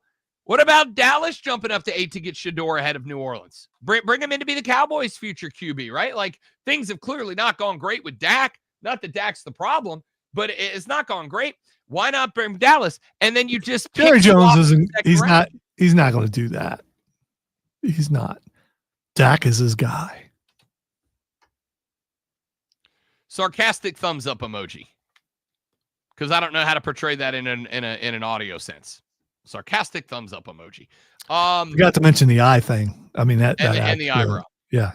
I think the Panther. The more I sit on it, the more I think about it, the more I think the Panthers trading back from 8 to somewhere preferably like middle to late middle of the first round, and stockpiling a couple of picks is a good move, especially when you're not back on the clock until 57. That's a lot of picks to come and go before you get your next one. So trade back, pick up some capital, maybe pick up an early second round pick, right? Like keep yourself in the first round, pick up an early second round pick from somebody, maybe add another fourth somewhere on down the line. And that doesn't mean you can't stockpile till next year either, right? Because like, unless you just luck yourself into a home run for a Malik Neighbors caliber player, with the needs that you have and the players that are going to be available where you're going to be drafting them, I don't necessarily think that there is that player out there that takes you from, because I think one of the things that I'm going to caution Panthers fans about this year, though, is you may very well go win the NFC South, right? You might go win the division this year. That does not mean that you are an NFC contender. Winning the NFC South does not by default make you an NFC contender. It just doesn't. You're just not there. It's just not that good of a division, obviously. So what I would caution Panthers fans is thinking that a divisional win this year is going to just like propel you into the NFC Conference Championship picture. It is not. And unless you're going to stumble in and find one of those cats that was like Brock Bowers that just changed the fate of the franchise with one draft pick, which when you need edge rushers and defensive backs is unlikely to happen. I say stockpile. I say add a couple of picks to next year's draft. I say set next year's draft up to be exceptional and special and loaded for you. And let's push next year to be the year that you go, this is the draft class that pushes us to the next level. This is the draft class that pushes us into contention for a conference championship. I think that's on the table. The more I think about it, the more a trade back from 8 feels like the right move for me. And now the Rob Brown Show presents Twitter. We gonna see tomorrow night because that's when the draft starts. All right, time to find out what the X is going on, and of course, Rob Brown is going to let everyone know what it is. The first thing that is Xing, might as well start with something like artificial coloring. So yes, I saw this, and I have not gotten an opportunity to read up. Oh no, this is a different thing. Okay, so there's two things this could be. One, I believe that RFK Jr. and the health department are either working on or have approved banning certain artificial food dyes from food, which That's the one. yeah, I am honestly, I am not an expert on. I have not done the reading on to have an opinion on that one way or the other. It is something that I will spend an inordinate and irresponsible amount of time educating myself on today. I don't know enough about it to make a comment about that. All right, I do have a comment because when I saw this, I am curious. What foods will you look at M&Ms without the artificial coloring and go, yeah, I don't really want to. I mean, is there a food out there that the coloring is the reason why you eat it? And now that it doesn't have that color, where you go, oh, I've been eating that all this time? I don't know. I don't know is the answer. And again, I don't know which foods this impacts. I don't know. Like, are we about to start getting gray cereal? Like, for instance, one of the things that is always been interesting to me. You know how we talk about red meat and how when you go by the store and you buy a steak, it's red? A lot of that's artificial coloring, right? Like steak coming off the bone is gray. If you ever saw a steak uncolored, it's odd looking. It's gray. It looks more like tofu than meat. It's a weird vibe. Yeah. That being said, like I said, I don't know enough. I don't have any education on what the food dyes are and what they do and what their scientific relation to different things are. I have some pretty strong opinions on the decision-making processes of RFK Jr. in some other aspects, but I don't have the education on this one to be properly informed. I did see, however, that scientists have apparently done something with the genetic coding of someone's eyes to open their eye up to a new spectrum of light and have added a color to the spectrum that has never before been seen by human eyes. And I think that's pretty damn interesting, to be honest with you. Yeah, I saw that, but I've already seen that color. So anyway. Lonzo did drugs in the 70s. No, I didn't. But that's why I can see it, because I don't do drugs. Okay, anyway, okay. Yeah. All right. The next thing is Stephanie Vicour. I don't know if this is the reason she's trending, but I saw it earlier and I loved it. She hit the Devil's Kiss, as we are now affectionately calling it, which is I'll just say a move in wrestling. And if you're curious, go Google it, because Stephanie Vicour is a very attractive young lady. And yesterday, before she did it on, who was it, Roxanne Perez, she gave a little point, wink, and nod over to my guy, Booker T, on the sideline, because Book loses his mind, and I'm pretty sure one day his marriage, every time she does that move in the wrestling ring. And for the record, I get it, Book. Yeah, that's exactly the reason why. But also, who she did it to. Because, that's oh, that's right. That's Book's girl, too. It is. Right. It is. So a little bit of something either way. So I'm sure I haven't watched all of NXT yet. I'm sure he was conflicted. All right. The next thing that is Xing is Florence Pugh. I did see she is Xing. I guess they did the cinematic debut of Thunderbolts, which I'm very excited about. Europe. They did it in Europe. So okay. so the debut, it's already debuted in Europe.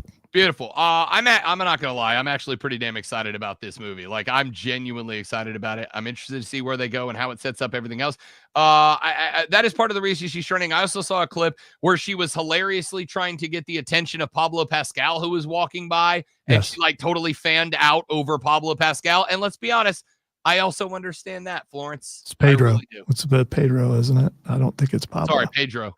It's okay. Okay, he was in a show called Narcos that was about Pablo Escobar. It's a phenomenal show on Netflix. Okay, I absolutely loved it, and I got my wires crossed. What do you think? I completely believe you on that. I'm looking forward to that movie too. That comes out next week. And then finally, just because we might as well finish on this, Shannon Sharp Xing again.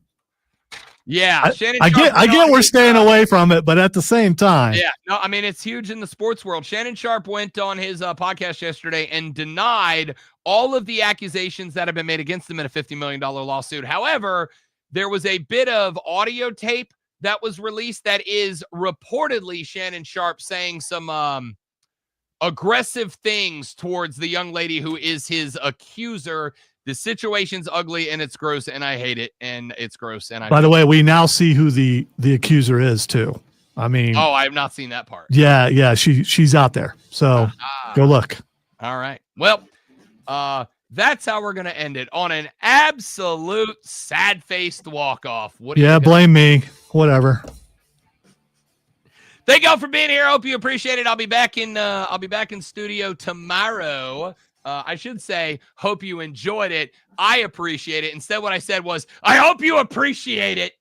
That was rude. I'm sorry. I'll be back in studio tomorrow. My brain will be screwed in the correct way, and we will try again to do better for Lonzo. I'm Rob. Thanks for being here. See you tomorrow on the Rob Brown Show and the Fan Upstate. Later, buddy.